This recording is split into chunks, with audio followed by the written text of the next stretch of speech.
Story 1. The Breathing Watcher.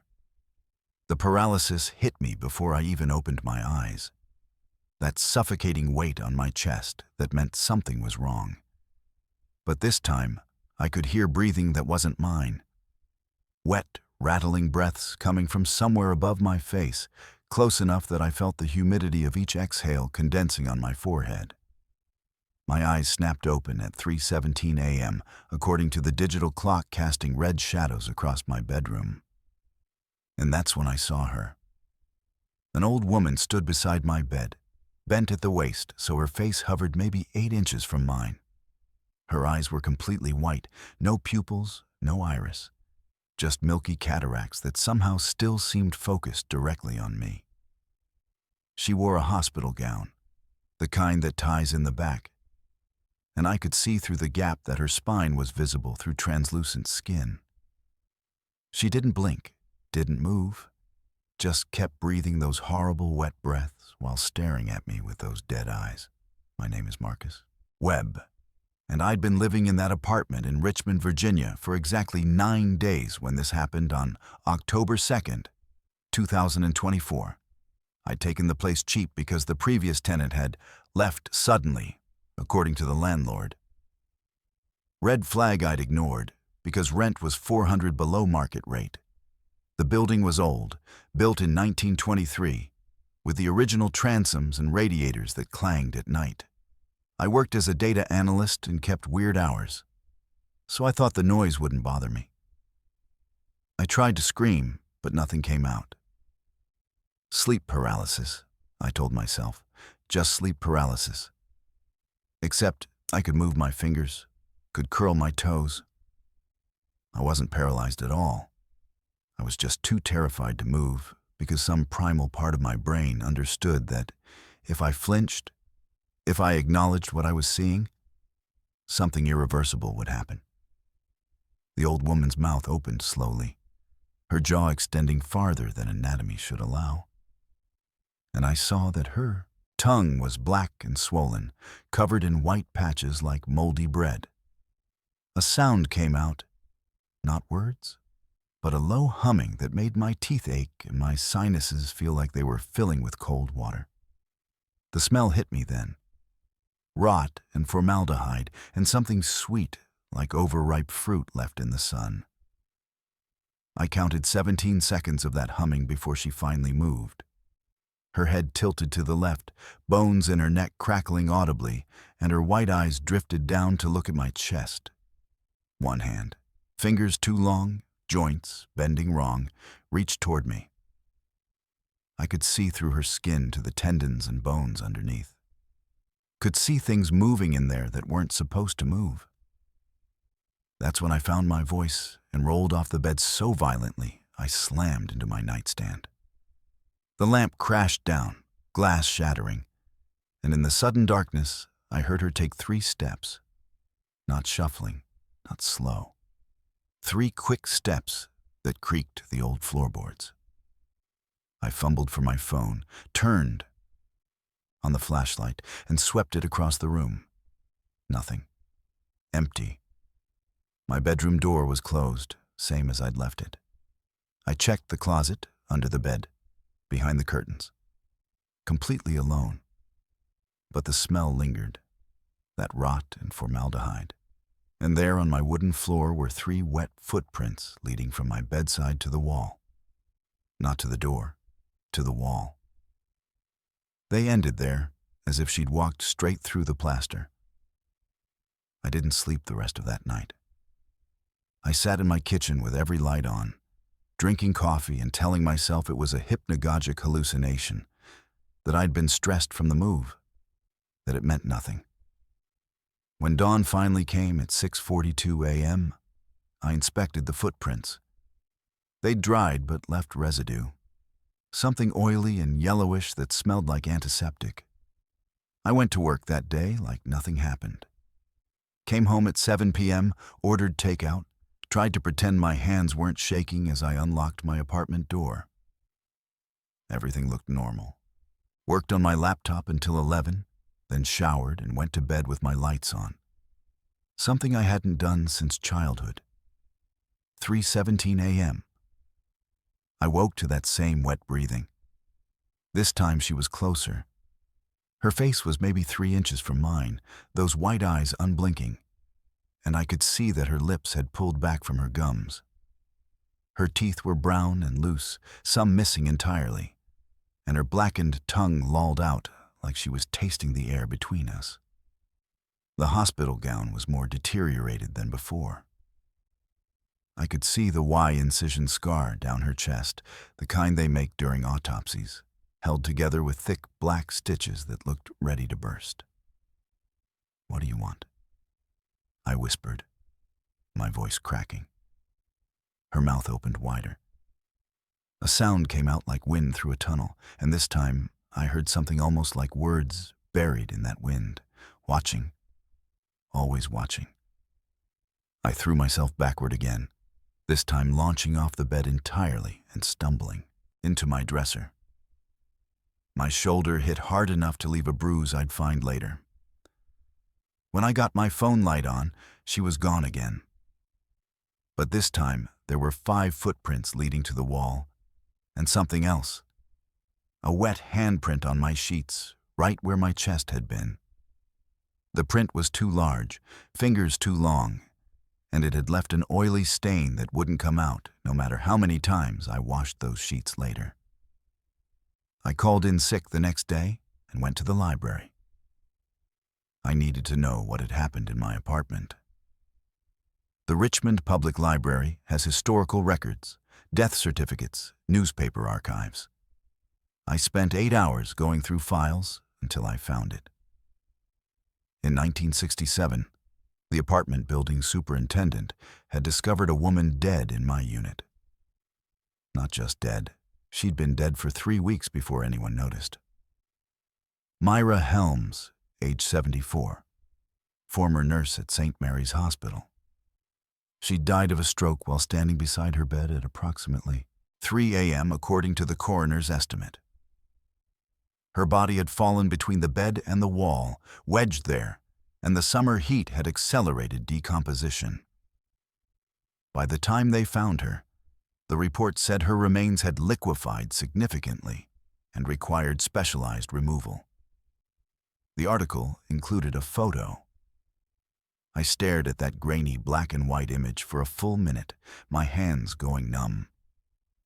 It was her. The same face, the same white eyes. She'd had bilateral cataracts, according to her medical records. The same hospital gown she died in because she wore her old nursing uniform to sleep, some habit from decades working night shifts. I moved out that afternoon. Didn't give notice, didn't ask for my security deposit back, just threw my essentials in my car and left. I crashed on my brother's couch for 2 weeks while I found a new place across town in a modern building with no history, all steel and glass and fluorescent lighting. 3 months passed. I convinced myself it was over. Trauma from stress, maybe carbon monoxide poisoning in that old building causing hallucinations. I slept fine in my new apartment, worked normal hours, started dating someone. Life returned to baseline. Then last week, January 14th, 2025, I woke at 3:17 a.m. to wet breathing on my face. She's here, in my new apartment, bent over my bed with those white eyes and that rotting hospital gown, breathing her formaldehyde breath across my face. The same exact position. But this time, when I tried to move, I found I couldn't. Real paralysis this time, my body completely unresponsive while she leaned closer and closer until her blackened tongue touched my forehead. I felt it, cold and wet and textured like slugs. She licked upward from my eyebrow to my hairline, and I heard that wind tunnel voice again. I see you, always see you. When I finally could move and turned on my lights, she was gone. But there on my forehead was a wet trail of something that burned like acid, leaving a red mark I can still feel now. And I realized the horrible truth. She hadn't been haunting that apartment. She'd been haunting me. It's been 6 nights since that happened. 6 nights where I've woken at exactly 3:17 a.m. to find her standing there, watching me with those dead eyes. Each night she gets a little closer. Each night her fingers reach a little nearer to my chest. And each night I understand more clearly that whatever she wants, whatever she's waiting for, it's going to happen soon. Last night, night 6, she finally touched me. One of those 2 long fingers pressed against my sternum, right over my heart. And I felt cold shoot through my entire body, like she'd injected ice water directly into my veins. When she pulled her finger away, I looked down and saw a black mark on my skin, a fingerprint burned into my flesh that won't fade. Tonight is night 7. I'm writing this at 11:30 p.m., drinking my 6th cup of coffee, trying to stay awake because maybe if I don't fall asleep, she can't come. But I can feel exhaustion pulling at me like gravity. And I know eventually I'll close my eyes. I know at 3:17 a.m. I'll wake up to her breathing. And I think tonight is the night she stops just watching. I think tonight those 2 long fingers are going to press deeper through skin and sternum. And I think she's going to pull something out. Maybe my heart. Maybe my soul. Maybe whatever it is that makes me Marcus Webb and not just another body in a hospital gown. The worst part? I looked up Myra Helms's death certificate again, cross-referenced with hospital records. She died at 3:17 a.m. on August 9th, 1967. But that's not what makes me want to vomit with terror. She was a nurse in the morgue.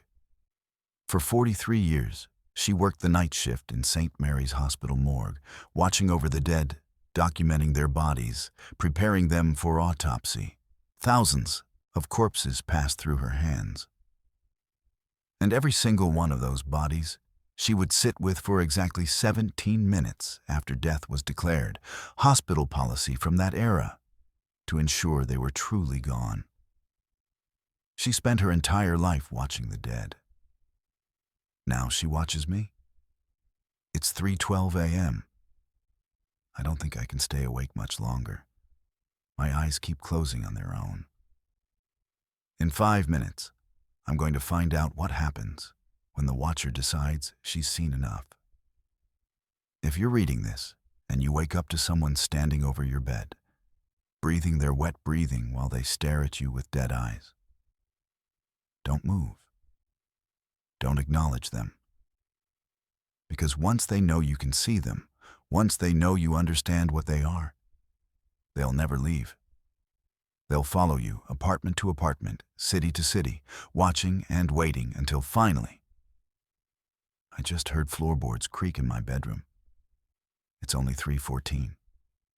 She's early. Story 2. The Smiling Family.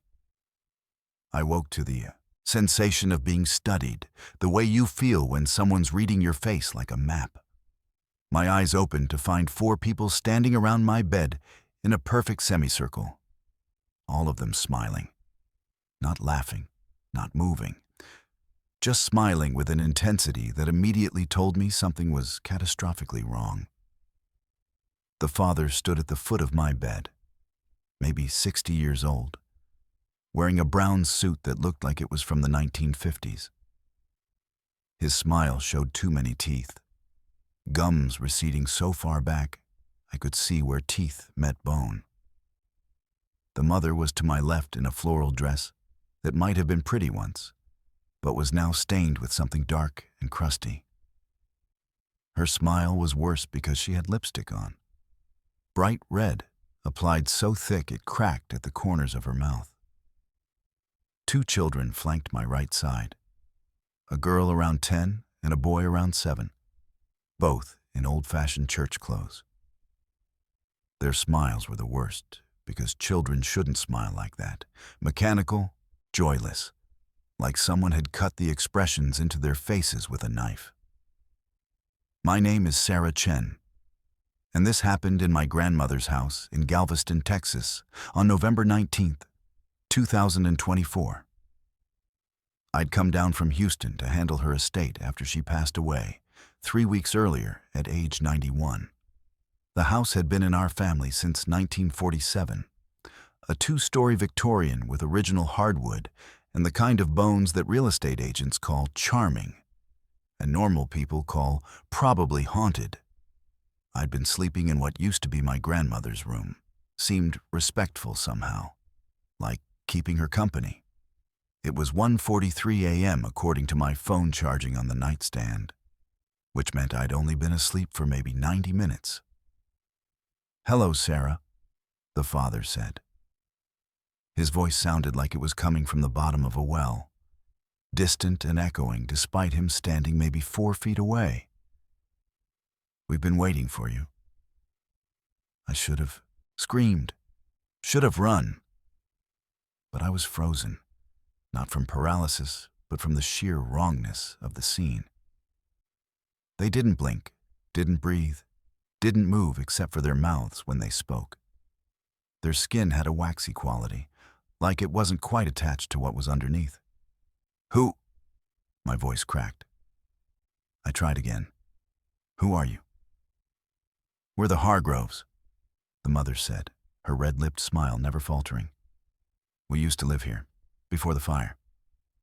"What fire?"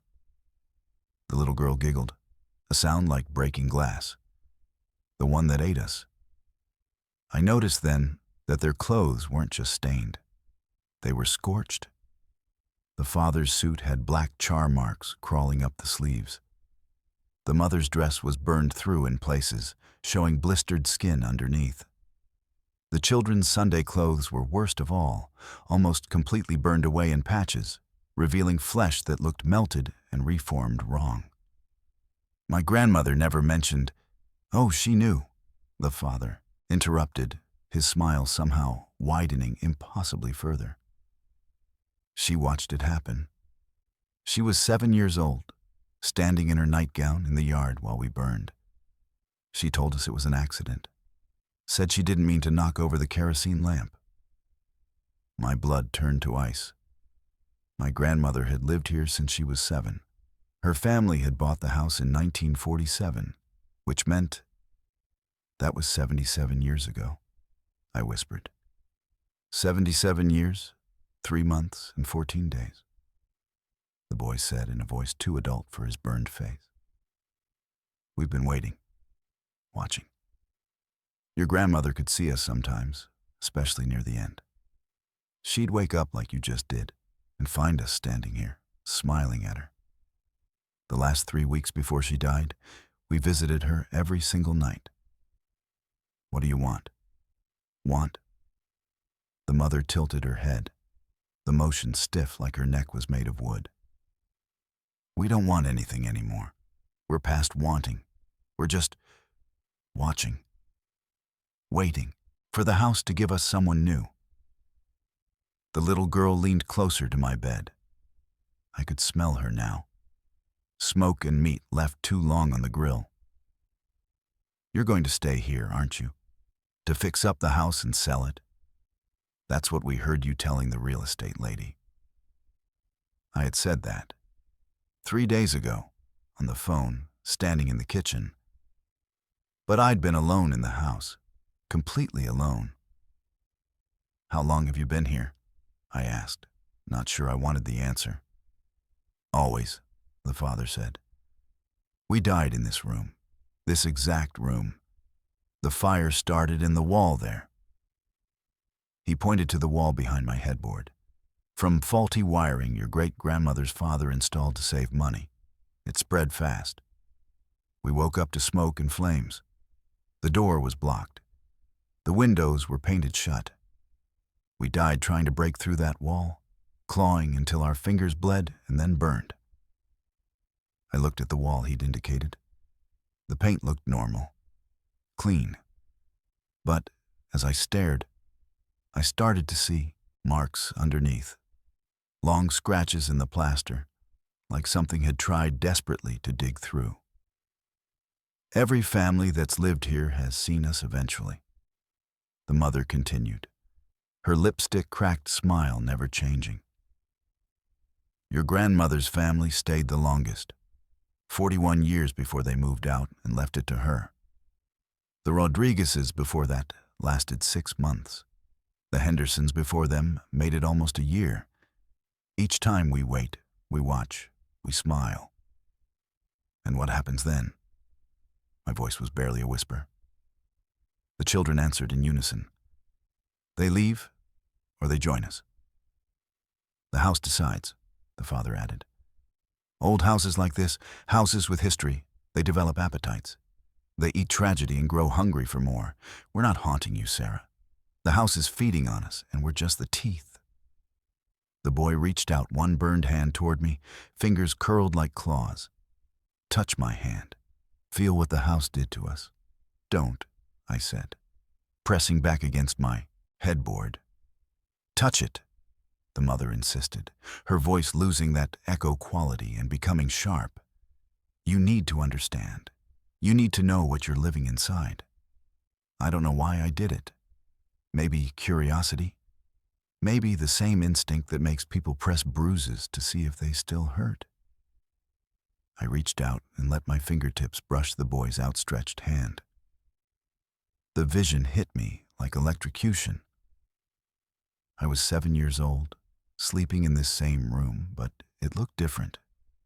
Different wallpaper, different furniture. I was a boy named Timothy Hargrove, and I woke up choking on smoke.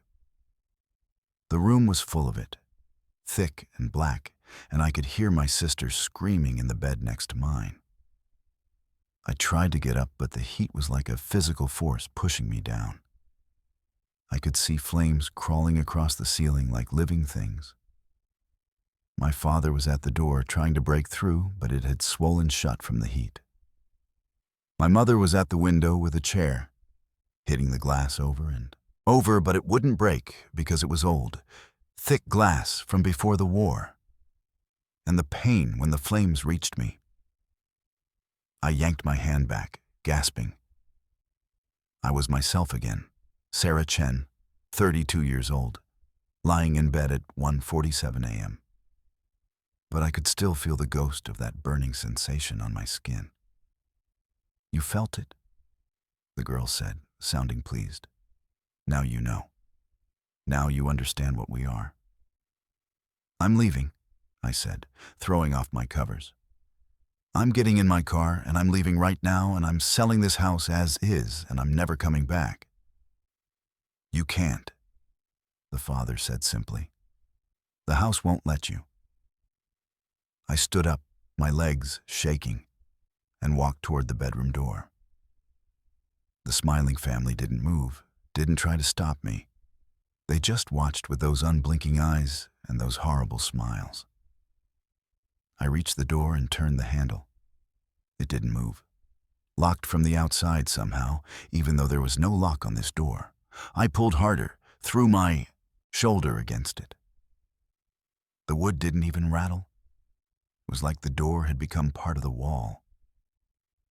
The windows won't open either, the mother said helpfully. We tried for 11 minutes before the smoke took us. 11 minutes of pulling and hitting and screaming. The house doesn't let go easily. I ran to the window and yanked on it. Painted shut just like they'd said. I grabbed the lamp from the nightstand and swung it at the glass. The lamp shattered. The window didn't even crack. You're being rude, the little girl said. We're trying to tell you something important, and you're not listening. The house is going to keep you here until you understand. I turned back to face them, the broken lamp base still in my hand like a weapon. Understand what? That you have a choice, the father said. Your grandmother made hers.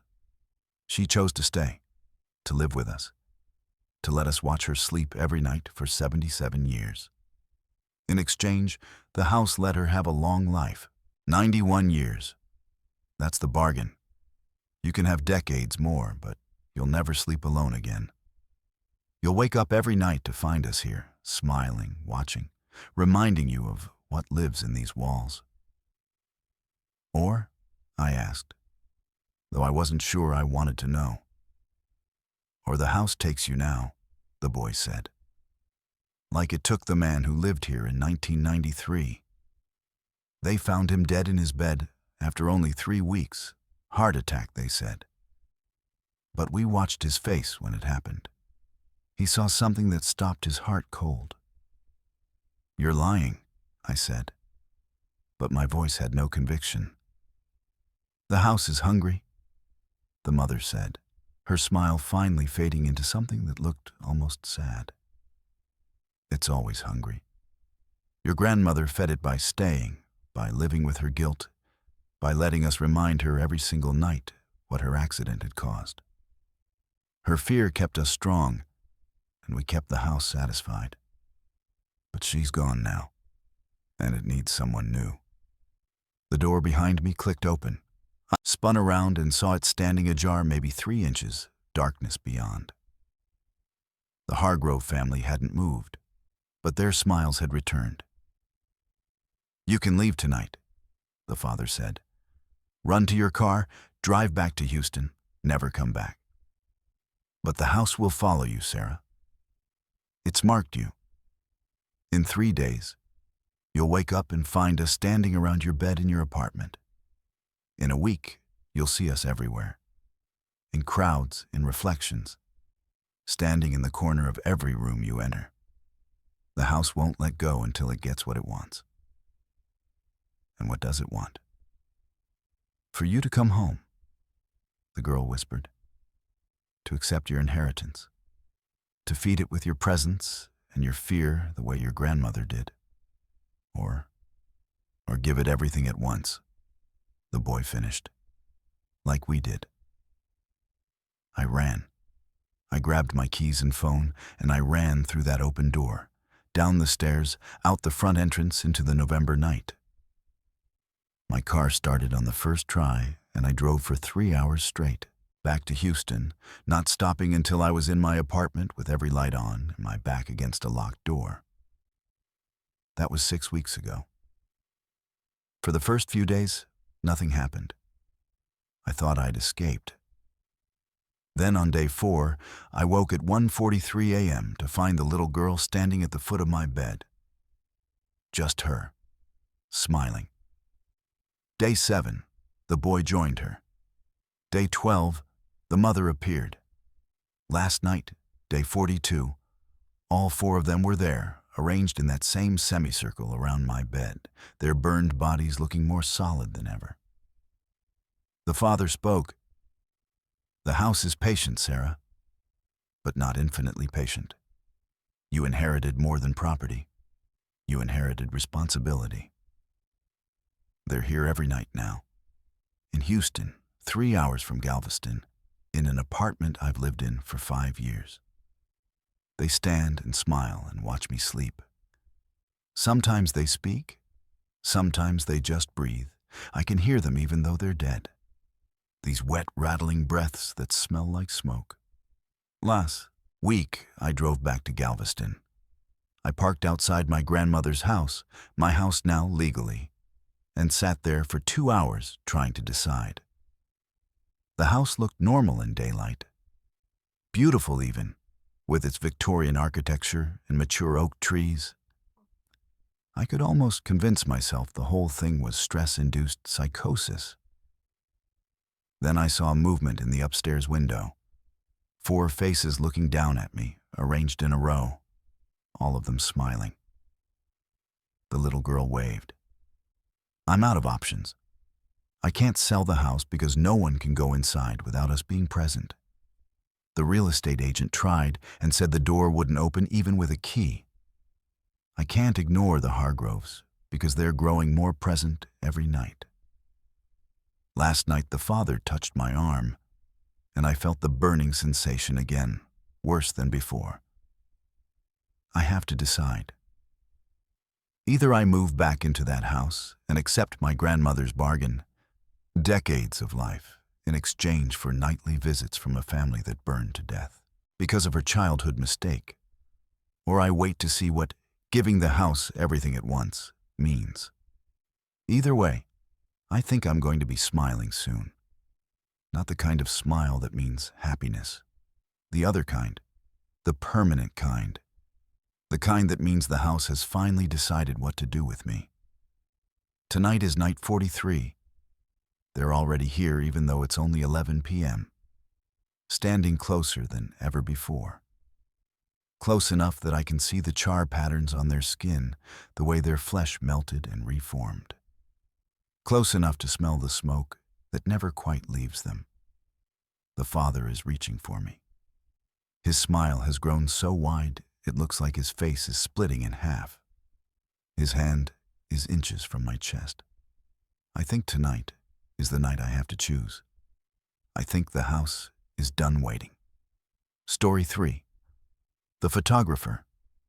The flash woke me.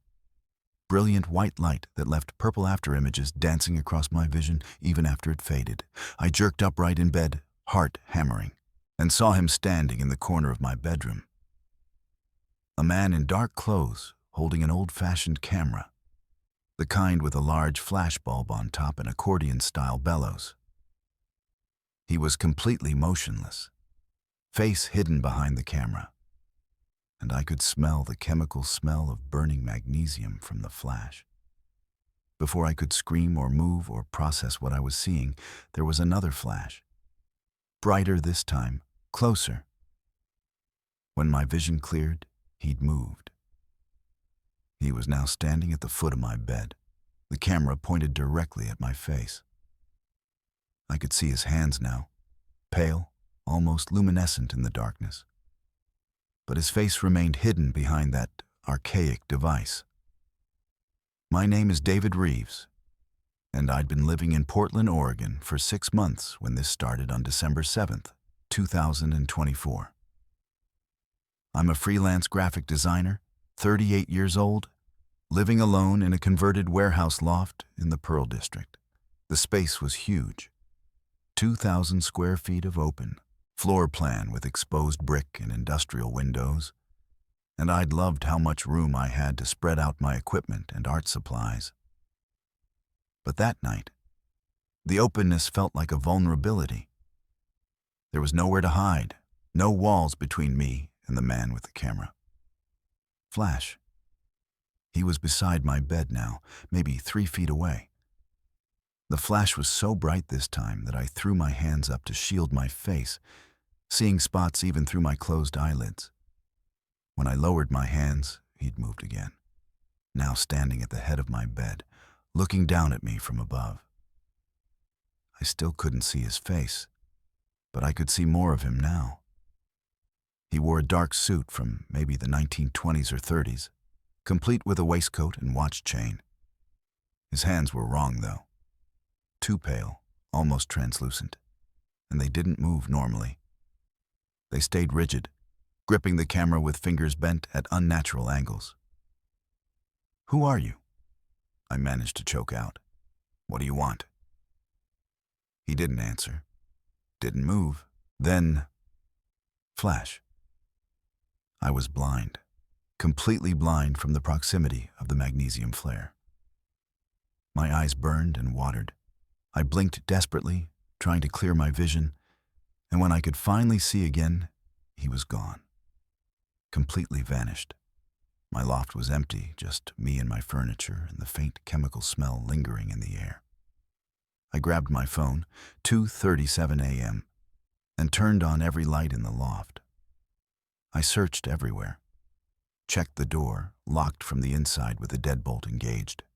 Checked the windows, all closed, and I was on the 4th floor anyway. No one could have gotten in or out. But there on my nightstand, where nothing had been before, was a photograph. I picked it up with shaking hands. It was an old-style black and white print, the paper thick and textured like photographs from a century ago.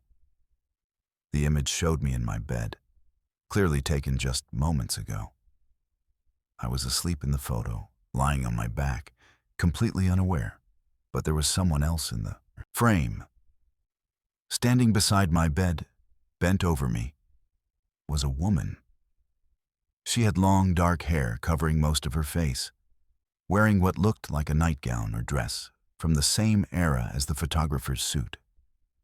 Her hands were reaching toward me in the photo, fingers extended toward my face, almost touching. I hadn't seen her when I woke up, hadn't seen anyone except the photographer. I flipped the photo over, written on the back in spidery, old-fashioned handwriting. Subject 1, unaware, December 7th, 2:37 a.m. I didn't sleep the rest of that night. I sat on my couch with all the lights on, that photograph on the coffee table in front of me, trying to make sense of what had happened. By morning, I'd almost convinced myself it was some kind of elaborate prank. Maybe a former roommate or ex-girlfriend with a key I didn't know about. But that didn't explain how they'd gotten past the deadbolt, or how they'd vanished so completely, or why they'd had a working antique camera loaded with period-appropriate film. I went to work that day, exhausted and jittery. Came home at 6 p.m. and immediately checked my apartment. Everything was exactly as I'd left it. I ordered dinner, worked on some client projects, and at 10 p.m. I took 2 sleeping pills, something I rarely did, but I needed to sleep or I'd be useless. The pills worked. I fell asleep fast and hard. Flash. I woke to the same brilliant white light, the same chemical smell. 2:41 a.m. according to my phone. The photographer was standing at the window now, his camera pointed not at me, but at something outside. I sat up slowly, quietly, trying not to draw attention. I could see him more clearly this time. His suit was definitely from the early 20th century, and it was old, threadbare in places, stained. His shoes were leather, cracked and worn. But it was his neck that made my stomach drop. Where his collar should have met skin, there was just nothing. A gap. Like his head wasn't quite attached to his body, suspended above the collar by something I couldn't see. Flash. The light illuminated the entire loft, and in that brief moment of brightness, I saw her again. The woman from the photograph. She was standing right next to my bed, bent over me like before, her hair hanging down so I still couldn't see her face. Her hands were closer to me this time, maybe 6 inches from my cheek. Darkness returned. The photographer had moved again, now standing at the foot of my bed, camera pointed at the space where the woman had been. But she was gone. "Please," I said, my voice cracking. "Please just tell me what you want." The photographer tilted his camera down, as if looking at me over the top of it. I still couldn't see his face. It was somehow always in shadow, always obscured. But I felt his attention on me, cold and clinical, studying me. He raised one hand slowly, fingers straight and rigid, and pointed to my nightstand. There was another photograph. This one showed me sleeping again, but the woman was clearer now. I could see that her nightgown was torn and dirty, see that her feet were bare and covered in what looked like mud or dried blood. Her hands were inches from my face in the photo, and I could see her fingers were wrong. They bent backward at the joints, double-jointed in a way human fingers shouldn't be. Written on the back, Subject 1, Stage 2, approaching, December 8th, 2:41 a.m. Stage 2 of what? I demanded, looking up from the photo. But the photographer was gone. The chemical smell faded. I was alone. I called in sick the next day and went to the library. If this was a haunting, and I was increasingly convinced it was, then maybe there was history behind it. The warehouse had been converted to lofts in 2019, but the building itself dated back to 1923. It had been a photography studio originally, I discovered, owned by a man named Ernest Blackwell. I found newspaper articles from 1934. Ernest Blackwell had been arrested for murder. He'd killed 7 women over the course of 3 years, luring them to his studio for portrait sessions, and then strangling them. He'd photographed them before and after death, developing the images in his darkroom and keeping them in albums. When police finally raided his studio, they found hundreds of photographs. His victims alive, his victims dying, his victims dead. He'd hanged himself in his cell before trial. The photographs had been destroyed. The building had been abandoned for decades before being converted. I was living in his studio, in the exact space where he'd killed those women and documented their deaths. The newspaper included a photo of Ernest Blackwell. Even in the grainy reproduction, I recognized the suit, the rigid posture. But it was the final detail that made me drop the newspaper with shaking hands. Ernest Blackwell had been decapitated during a prison riot before he could hang himself. The article had gotten it wrong. His body had been found in his cell with his head severed, placed on a shelf where it could watch his body hanging from the bars. That night, I didn't go home. I checked into a hotel room downtown, paid cash, didn't tell anyone where I was. I thought distance would help. I thought maybe the haunting was location-specific. At 2:44 a.m., I woke to a flash. The photographer stood at the foot of the hotel bed, camera pointed at me. The woman in the torn nightgown stood beside him now, both of them staring at me with a tension I could feel even though I couldn't see their faces. Flash. They were closer.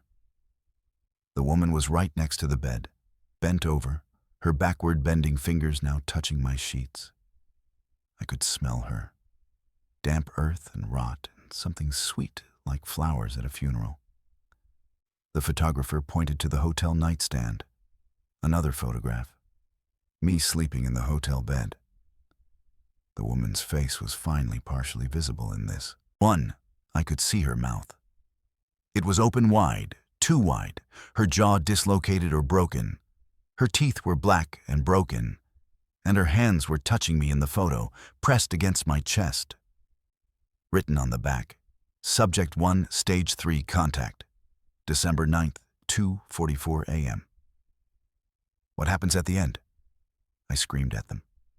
What's the final stage? The photographer lifted the camera. I saw his finger press the shutter release. Flash. When my vision cleared, they were both gone. But on the hotel nightstand was a different photograph. Not of me sleeping. This one was old, sepia-toned, the paper yellowed with age. It showed a woman lying in bed, her nightgown torn, her mouth open in a silent scream. Her hands were pressed against an invisible weight on her chest, fingers bent backward from the pressure. Her eyes were wide and unseeing. Written on the back in that same spidery handwriting. Subject 7, Final Stage. Complete. March 3, 1934.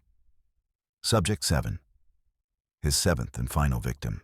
The woman in the torn nightgown haunting me. The woman who was getting closer every night.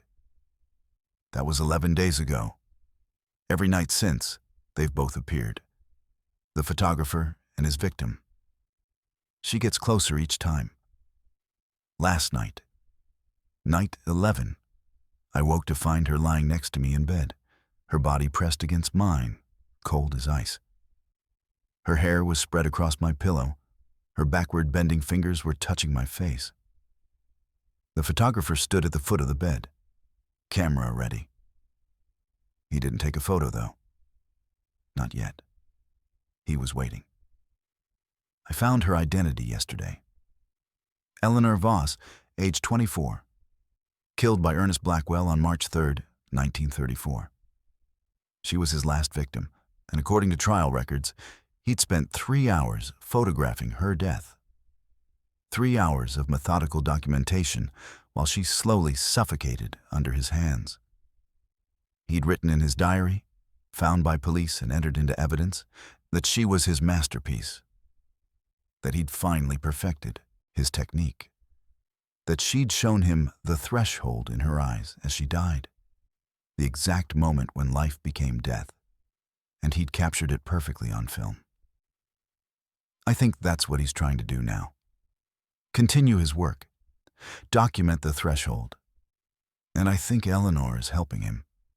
Not by choice. She's trapped, same as me, forced to repeat what he made her do, forced to be his subject forever. Tonight is night 12. I'm writing this at 2 a.m., sitting up in bed, waiting. I can already smell the chemical smell of magnesium, can feel the weight of attention from somewhere I can't see. Any moment now, there will be a flash. They'll be here. Eleanor will be closer than ever. Maybe on top of me this time, her hands around my throat, her dislocated jaw opening wider to swallow my scream. And Ernest Blackwell will have his camera ready to document what comes next. Stage 4. Stage 5. However many stages there are before the final stage, complete, I don't think I can stop it. I've tried leaving, tried staying elsewhere, tried burning the photographs he leaves. Nothing works. He's marked me as subject 1 of his new series. He's going to photograph my death the same way he photographed Eleanor's, and there's nothing I can. Flash. They're here. Both of them. Eleanor's on top of me, her weight impossible for how thin she looks. Her hands are around my throat. She's looking at me now, her hair pulled back so I can see her whole face. Her eyes are white, rolled back in her head. Her mouth is opening. The photographer is circling the bed, taking photos from different angles. Flash, flash, flash. Each one blinding, each one showing me closer to what Eleanor became. I can't breathe. Her grip is too strong, too cold. My vision is darkening around the edges. He's standing at the head of the bed now, camera pointed down at my face. I can see him clearly for the first time. There's nothing where his face should be. Just shadow, just void, just the cold. Clinical observation of death. He's waiting for the threshold, for the exact moment, for the perfect shot. Flash. Subject 1. Final stage. Flash. Complete. Story 4. The nurse. I opened my eyes to find someone checking my pulse. Fingers pressed against the inside of my wrist, cold and professional, counting heartbeats with mechanical precision. My vision was blurry from sleep, 3:51 a.m. according to the oxygen monitor beside my hospital bed. But I could make out a figure in white scrubs standing next to me, their face obscured by shadow. "Nurse?" I mumbled, confused. I'd been discharged that afternoon. I was home in my bedroom, not in the hospital. But those fingers kept counting, and I could hear the soft sound of a pen scratching on paper, documenting my vital signs. My name is Rebecca Torres, and I'd spent 5 days at Mercy General Hospital in Columbus, Ohio, recovering from an emergency appendectomy. The surgery went fine. Textbook case, the surgeon had said. And I'd been sent home on December 11th, 2024, with painkillers and instructions to rest.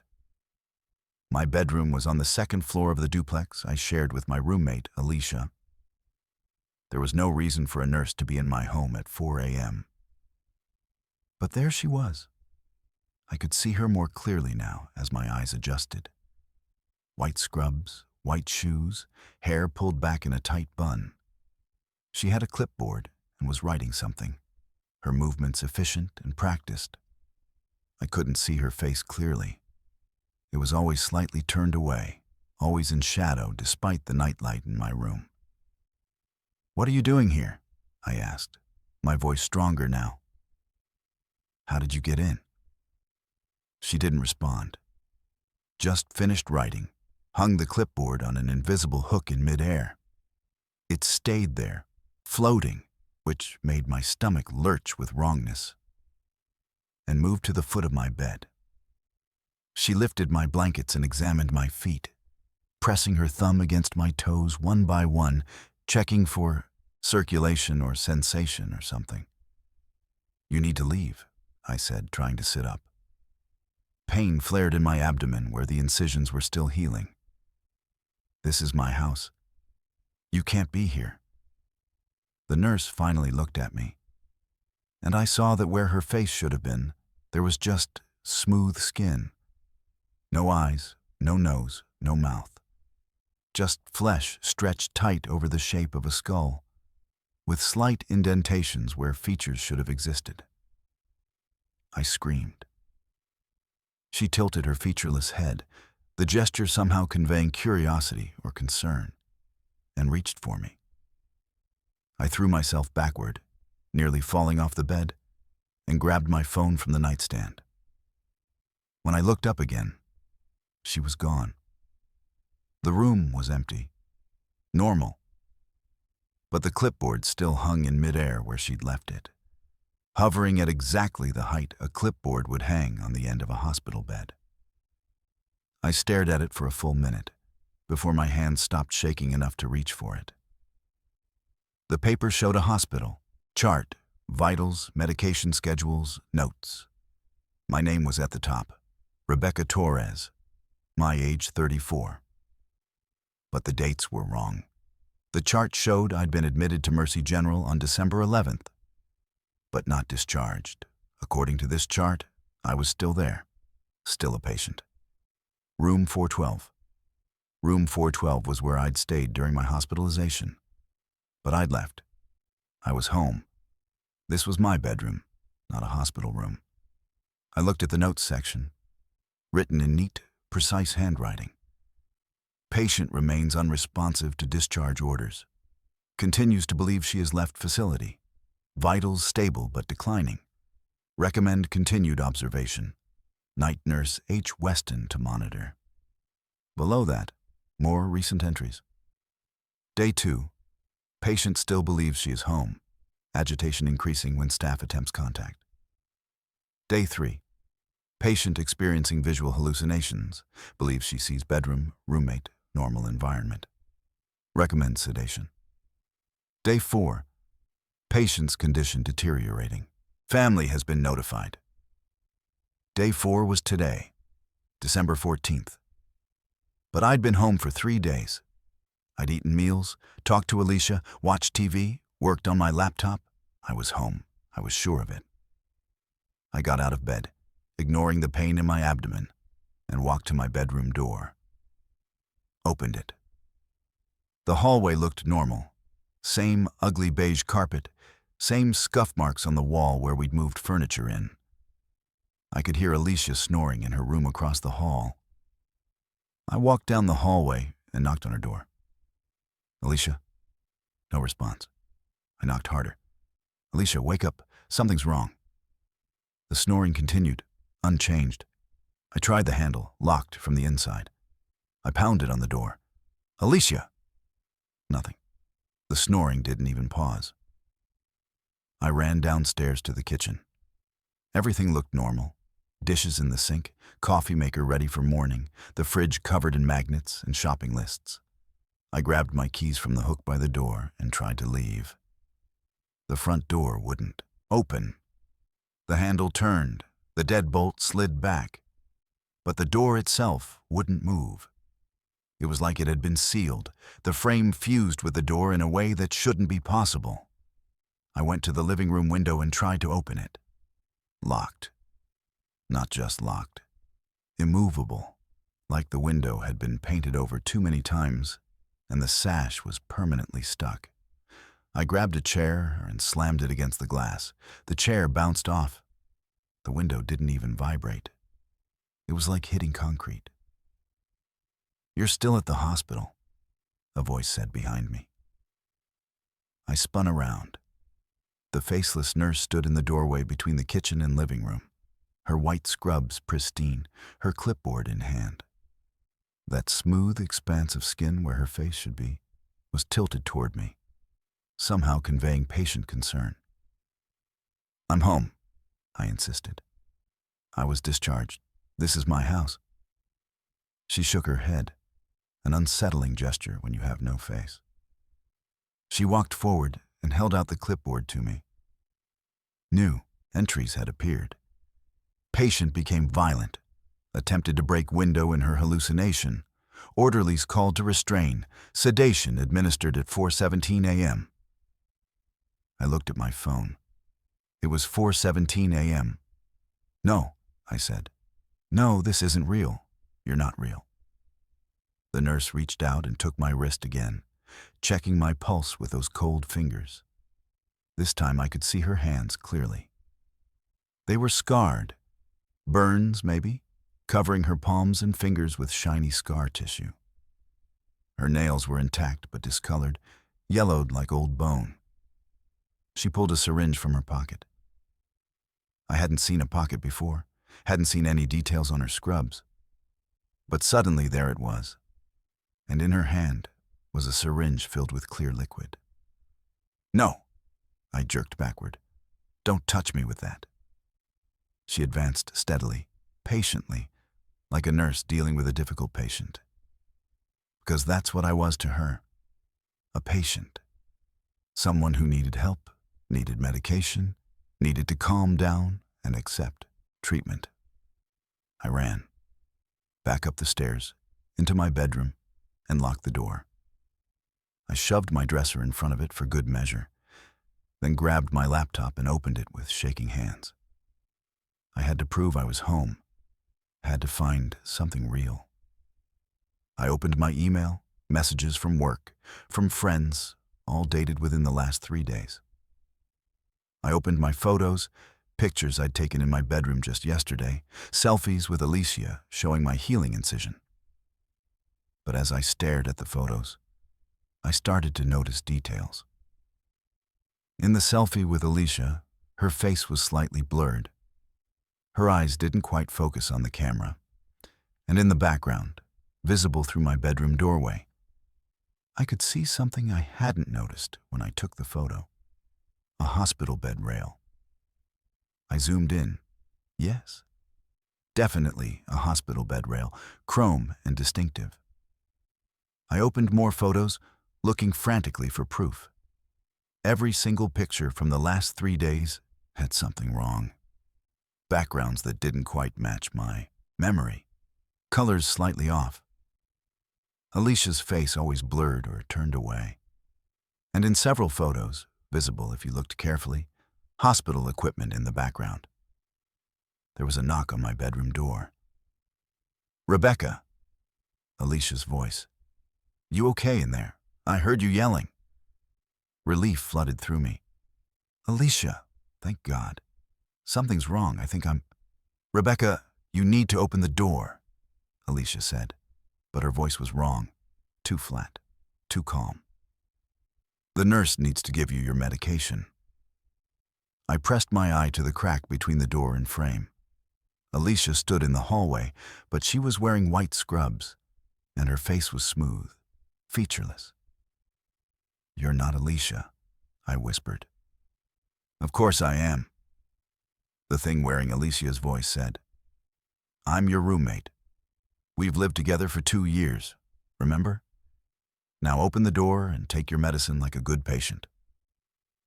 Patient. She'd said patient, not person. I backed away from the door and looked around my bedroom, desperately. There had to be something real. Something that proved this was my home and not... What? A hallucination? A coma? Some kind of psychological breakdown? I noticed my phone was ringing. The screen showed Mercy General Hospital calling. I answered. "Ms. Torres?" A woman's voice, professional and concerned. "This is Dr. Hendricks from Mercy General. I'm calling about your condition." "What condition? I was discharged. I'm fine." "Ms. Torres, you never woke up from surgery. You're in ICU right now. You've been unconscious for 4 days. We don't know why. Your vitals are stable, but you're not responding to stimuli. Your family is here. They want to know if you can hear us." "That's not possible," I said. I'm home. I'm standing in my bedroom. What you're experiencing is likely a coma dream. Your mind has created a reality where you recovered normally because it can't accept that you're still hospitalized. Rebecca, you need to try to wake up. Focus on my voice. Focus on the real world. You can do this. I hung up. It wasn't real. That phone call wasn't real. I was home. I had to be home. But doubt was creeping in now, cold and insidious. I looked around my bedroom and started noticing more inconsistencies. The poster on my wall was slightly wrong. Same image, but different size. My bookshelf had books I didn't own.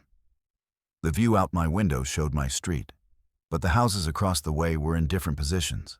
Close enough to fool me, but not perfect. The dresser I'd pushed against my door slid backward on its own, moving smoothly across the floor with no one touching it. The door opened. The faceless nurse stood there, syringe in hand. Behind her, more nurses. 5, 6, maybe 7 of them, all with smooth, featureless faces, all wearing white scrubs with that same indefinable wrongness about them. "It's time for your medication," the first nurse said. And this time I realized the voice didn't come from where her mouth should be. It came from everywhere, from the air itself. "You've been fighting too long. You need to rest." "What are you?" I asked. She tilted her head. "We're taking care of you. We've always been taking care of you. Every patient who doesn't wake up sees us eventually. We help them understand. We make the transition easier." "What transition?" "From struggling to accepting," another nurse said. "From hoping to understanding," said a third. "From believing you'll wake up to knowing you won't." The first nurse finished. They advanced in unison, a wall of white scrubs and featureless faces. I had nowhere to go. My back was against the window that wouldn't break. "I'm not dying," I said, but my voice had no conviction left. I'm just in a coma. I'll wake up. Doctors will figure it out. My family's waiting." "Your family gave permission to remove life support this morning," the lead nurse said gently. "In your world, the real world, you have maybe 3 hours left. Your body is dying. But here, in the place between, you can have peace. You can let go. That's what we do. We help you let go." The syringe was inches from my arm now. "What's in that?" I whispered. "Acceptance," she said. She injected it into my arm. I felt the coldness spreading through my veins, up toward my heart. My bedroom started to change. The walls became hospital walls, that institutional green-white color. My bed became a hospital bed with rails. The beeping of monitors grew louder, surrounding me. I looked down and saw I was wearing a hospital gown. IV lines ran into both arms. A ventilator tube was in my throat. I could feel it now. Could feel myself gagging around it. Could feel the machine breathing for me. The nurses stood around my bed in a circle, all of them watching with their non-faces, waiting. "I don't want to die," I managed to say, though I couldn't actually speak around the tube. The words just appeared in the air somehow. "In this place between places, everyone dies," the lead nurse said, almost kindly. "We're just here to make sure you don't die alone, to make sure you have familiar things around you, your bedroom, your roommate, your normal life, until the very end, until you're ready to let go of the illusion." "How long have I been here?" "Really?" She consulted her clipboard. 4 days in your world's time. But here, in the between place, you've been with us for much longer. Time works differently when you're dying. Each day outside is weeks or months in here. You've been living in your false bedroom, your false life, for what feels like How long has it felt to you? I tried to remember. Coming home from the hospital. That was 3 days ago, I thought. But the more I tried to pin down the memories, the more they stretched. Had it been 3 days? Or 3 weeks? 3 months? I don't know, I whispered. Exactly, she said. Because you've been here much longer than you think, and we've been taking care of you the whole time, checking your vitals, giving you medications, keeping you comfortable while your body shuts down. Another nurse stepped forward. Your heart rate is dropping. In the real world, machines are beeping. Your family is crying. Doctors are moving around your bed. But here you can stay in your room. You can pretend you're home. You can slip away believing you recovered, believing you lived. Or, the lead nurse said, you can accept what's happening. You can open your real eyes, just for a moment, just at the end, and see your family one last time. Say goodbye. It's your choice. I looked around the circle of faceless nurses. Then beyond them, I saw something else.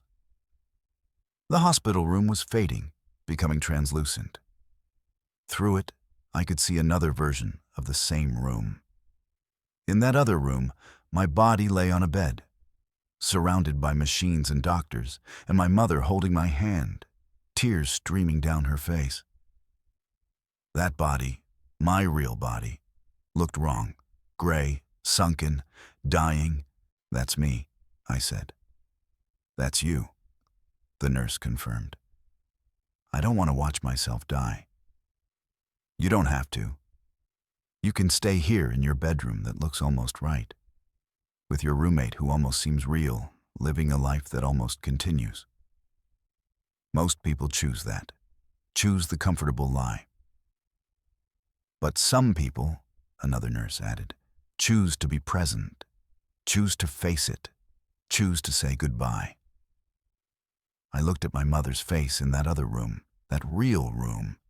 She looked destroyed.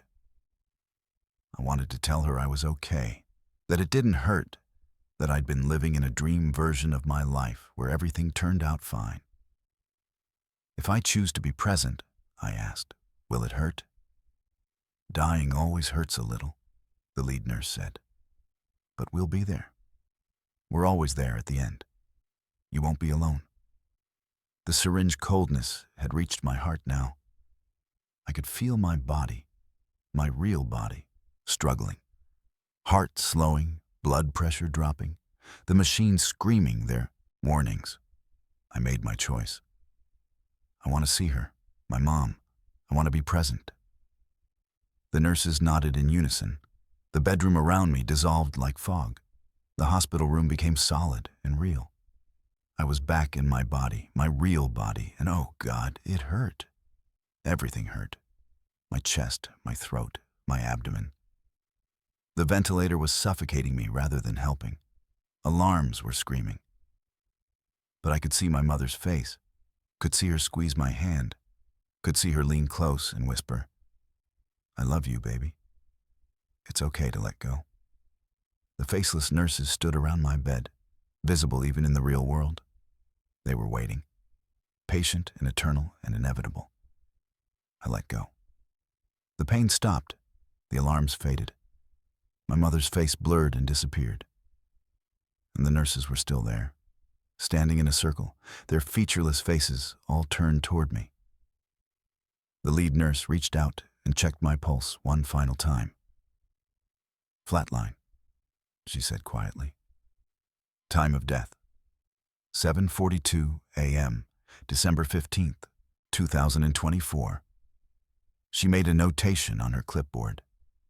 Then she looked at me, at whatever remained of me, the part that could still see and think and understand, and tilted her head in that same gesture of patient concern. You chose well, she said. Most people fight until the very end. Most people never accept. But you did. That makes the next part easier. Next part? I asked, though I had no mouth anymore. She gestured behind her. The hospital room was fading, but it wasn't being replaced by darkness or light or anything I recognized. Just another room, another place, with more beds, more patients, more faceless nurses moving between them. "There's always another patient," she said. "Always someone else who needs help dying. Someone else who needs the comfortable lie, the between place, the gentle transition. Would you like to help? Would you like to become one of us?" I looked down at my hands. They were already starting to lose definition, to become smooth and featureless. My face felt strange, like features were melting away. "I don't have a choice, do I?" I said. "Everyone has a choice," she replied. "But most people choose to continue. Choose to help others the way we helped you. Choose to be there at the end, so no one dies alone." I looked at the vast room full of dying patients, all of them living in their own between places, their own false realities that made death bearable. All of them watched over by faceless nurses who had once been patients themselves. "Okay," I said, because what else was there to say? "I'll help." She handed me a clipboard. My name appeared on a name tag that materialized on white scrubs I didn't remember putting on. R. Torres, RN. "Room 538, she said. "Male patient, age 42. Believes he's home with his family after a car accident. He's been in the between place for 6 days. His body's failing. He'll need someone familiar to help him transition. Can you do that?" I took the clipboard, looked at the chart, looked at the patient name, and wondered what kind of comfortable lie his mind had created to shield him from the truth of dying. "Yes," I said, "I can do that."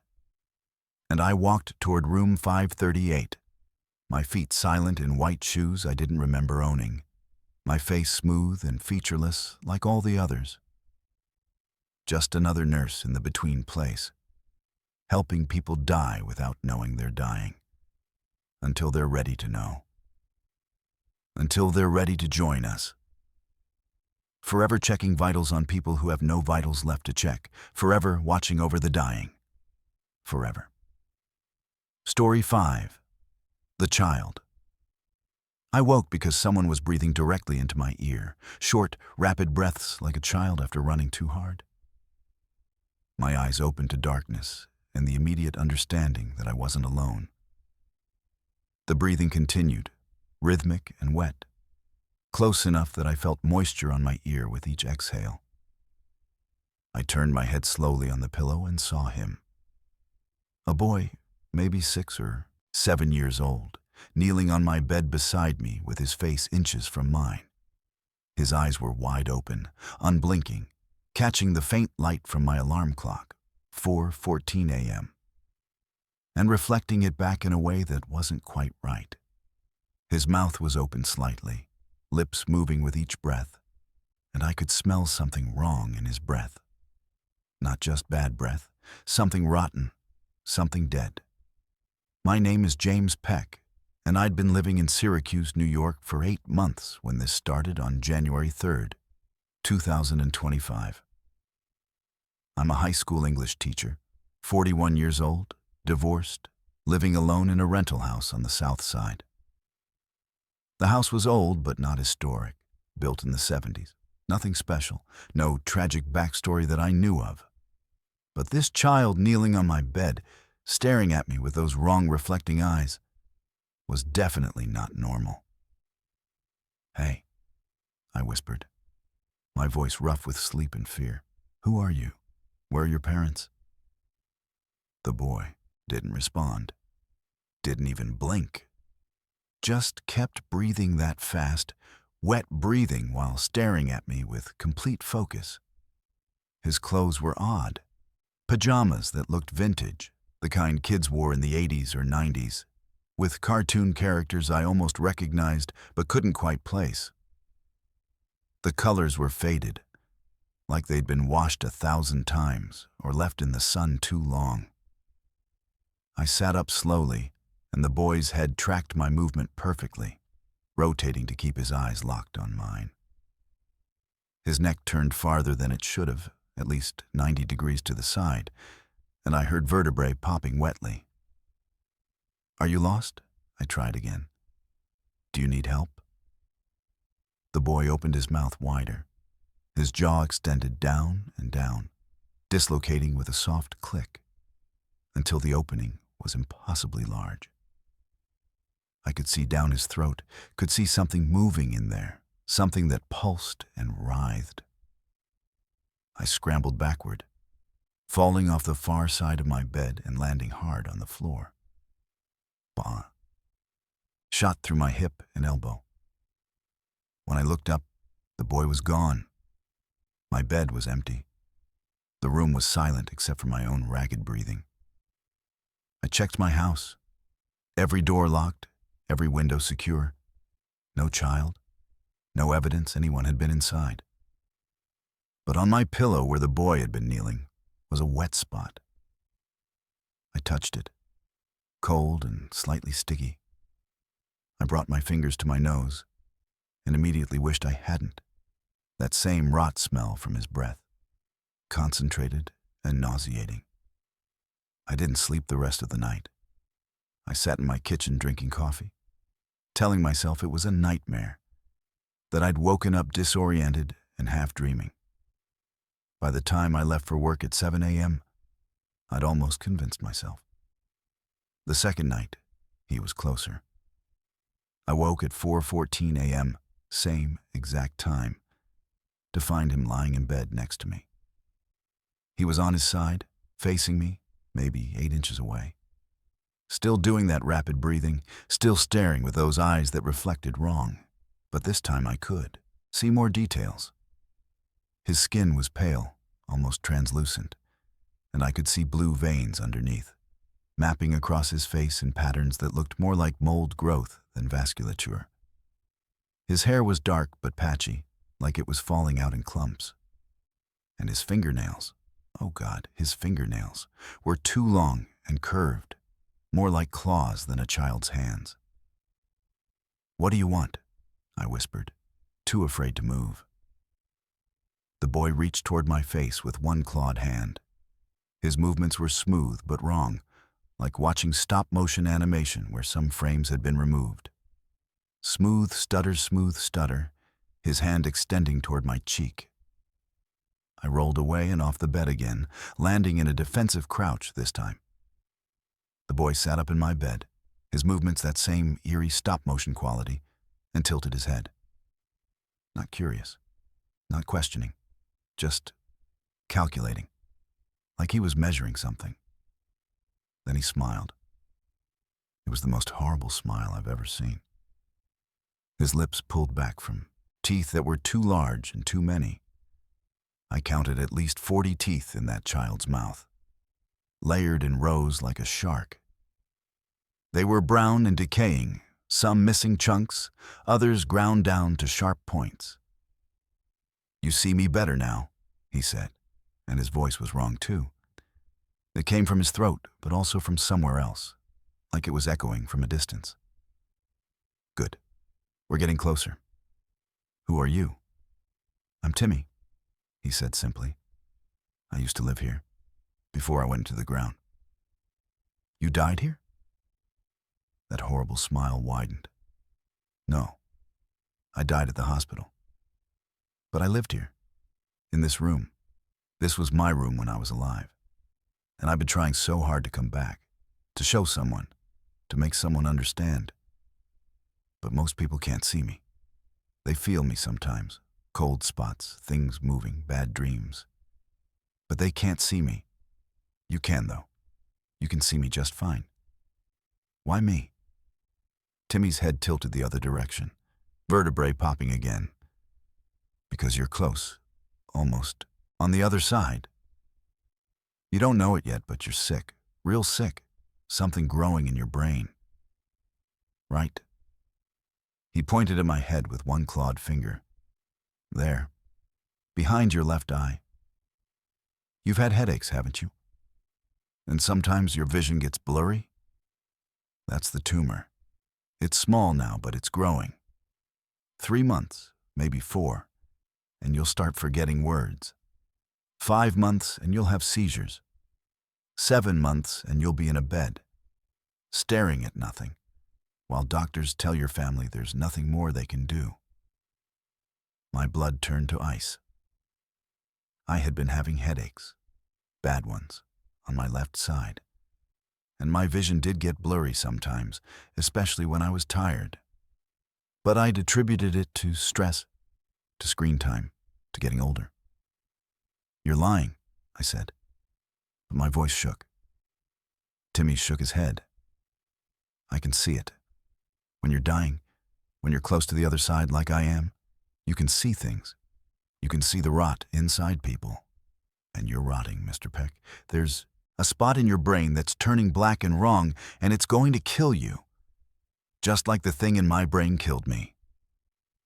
"You had a tumor?" "Glioblastoma," Timmy said, pronouncing the word carefully, like he'd heard it many times. "Grade 4, inoperable. I was 6 years old, and I lived in this house, and I had a tumor that ate my brain from the inside. I had seizures. I forgot my mom's name. I forgot how to walk, how to talk, how to swallow. And then one day I forgot how to breathe, and they took me to the hospital, and I died there with machines beeping and my parents crying. That was 12 years ago. 1993. I did the math. 12 years ago would be, no, that wasn't right. It was 2025 now. 12 years ago was 2013. But he'd said 1993, which would be 32 years ago. "You don't know what year it is," I said. "You've been dead so long you've forgotten." Timmy's smile faded. "Have I? Or have you? Time gets funny when you're close to death. When you're in between like we are. Are you sure you know what year it is? Are you sure you haven't been sick for longer than you think?" I looked at my alarm clock. 4:14 a.m. But the date display looked wrong, blurry. I couldn't quite read it. "What do you want from me?" I asked again. "I want you to remember me," Timmy said, his child's voice taking on an edge of desperation. "Everyone forgot. My parents moved away and never came back. New families lived here and they felt me sometimes, but never saw me. Never really acknowledged I existed. But you can see me. You can talk to me. And when you cross over, when that tumor finally eats enough of your brain, you'll be like me, stuck in this house, stuck in the between place, and we can be here together." "I'm not dying," I insisted, "and I'm not staying here. I'm moving out. Tonight. Right now." Timmy's eyes went dark, not figuratively, but literally dark, the light behind them fading to black. "You can't leave. I won't let you. I've been alone for so long. 12 years, 32 years, however long it's been. I can't remember anymore. But I'm so lonely. And you're going to be my friend. You have to be. You're the first person who could see me. You're the first person I could touch." He reached toward me again, and this time his hand moved fast, that stop-motion stutter accelerating. His clawed fingers grabbed my wrist before I could pull away. His touch was cold, colder than anything should be, cold that burned like frostbite. I felt the cold shooting up my arm, into my shoulder, heading toward my chest. I yanked away with all my strength, and his fingers came away from my wrist, but they left marks. 5 perfect indentations in my skin, dark and bruised looking. And where he'd touched me, my arm had gone completely numb. Timmy stood up on my bed, his 2 long limbs making him taller than a child should be. "I'll see you tomorrow night," he said. "And the night after that?" "And the night after that. Every night at 4:14, because that's when I died. 4:14 a.m. on March 19th, 1993. the exact minute my heart stopped. And every night I come back to the place I used to live, hoping someone will see me, someone will remember me, someone will stay with me. "Get out," I said, backing toward my bedroom door. "You should get your head checked," Timmy called after me as I fled. "Get an MRI, see if I'm right. See if there's something black and wrong growing behind your left eye. See if you're dying like I died." I spent that night in my car in a Walmart parking lot, shaking under a thin blanket. At dawn, I drove to the ER and demanded an MRI. The doctors argued, said I needed a referral, said insurance wouldn't cover it, said I was probably just having migraines. I paid cash, insisted, made such a scene they finally agreed just to get rid of me. The scan took 40 minutes. The results took 3 hours. When the neurologist finally sat down with me, her face told me everything before she said a word. "Mr. Peck, we found something. A mass in your left frontal lobe, roughly 2 centimeters. We'll need more tests to be certain. But based on the imaging, it looks like a glioma, likely grade 3 or 4. The room spun. What does that mean? It means you have a malignant brain tumor. It's aggressive. It's inoperable due to its location. We can try radiation, chemotherapy, maybe slow its growth. But I need to be honest with you. The prognosis for this type of tumor is poor. Without treatment, you likely have 6 to 8 months. With treatment, maybe a year. Maybe longer if we're lucky. 6 to 8 months. Just like Timmy had said. 7 months, and I'd be in a bed, staring at nothing. I went home that night. I had nowhere else to go, and sat in my living room with all the lights on. I didn't go upstairs, didn't go near my bedroom. I sat on my couch and waited for 4:14 a.m. At exactly 4:14, I heard footsteps upstairs. Small feet running across the floor of my bedroom. Then down the stairs, one step at a time, the rhythm patient and inevitable. The footsteps reached the bottom of the stairs. Stopped. "Mr. Peck?" Timmy's voice called from my foyer. "I know you're in there. I know you went to the hospital. I know they told you. Did I get it right? Is there something black and wrong in your brain?" I didn't answer. "You can't ignore me anymore," Timmy continued. "You know I'm real. You know I was telling the truth. And you know that soon, 6 months, 7 months, you're going to be like me. Stuck in the between place, stuck in this house. We're going to be friends, Mr. Peck. We're going to be best friends forever." His footsteps came closer. He walked into the living room, his stop-motion movement making my eyes hurt. He stood in front of me, a dying child who'd been dead for decades, and smiled with his sharp rows of rotting teeth. "The difference is," Timmy said, climbing up onto the couch next to me, "I was just a kid. I didn't understand what was happening to me. But you're an adult. You know exactly what's coming. You know you're going to forget words, forget faces, forget how to be human. You're going to rot from the inside out while you're still alive. And there's nothing you can do about it."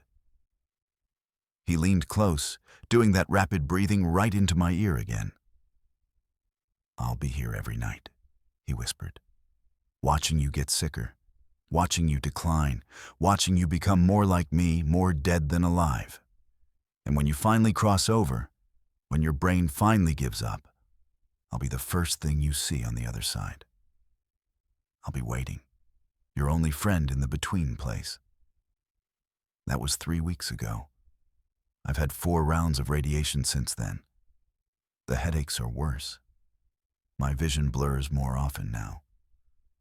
Yesterday I forgot the word for coffee and had to point at the pot until my colleague understood. Every night at 4:14 a.m., Timmy appears. Sometimes in my bedroom, sometimes elsewhere in the house. Always watching, always smiling, always doing that horrible, rapid breathing. He tells me about what dying was like for him. The confusion, the fear, the pain. He tells me it'll be the same for me. He tells me we'll be together forever in this house, two ghosts of brain tumors, haunting whoever lives here next. Last night he touched my face, both hands on my cheeks, cold seeping into my skin. Any day now, he said.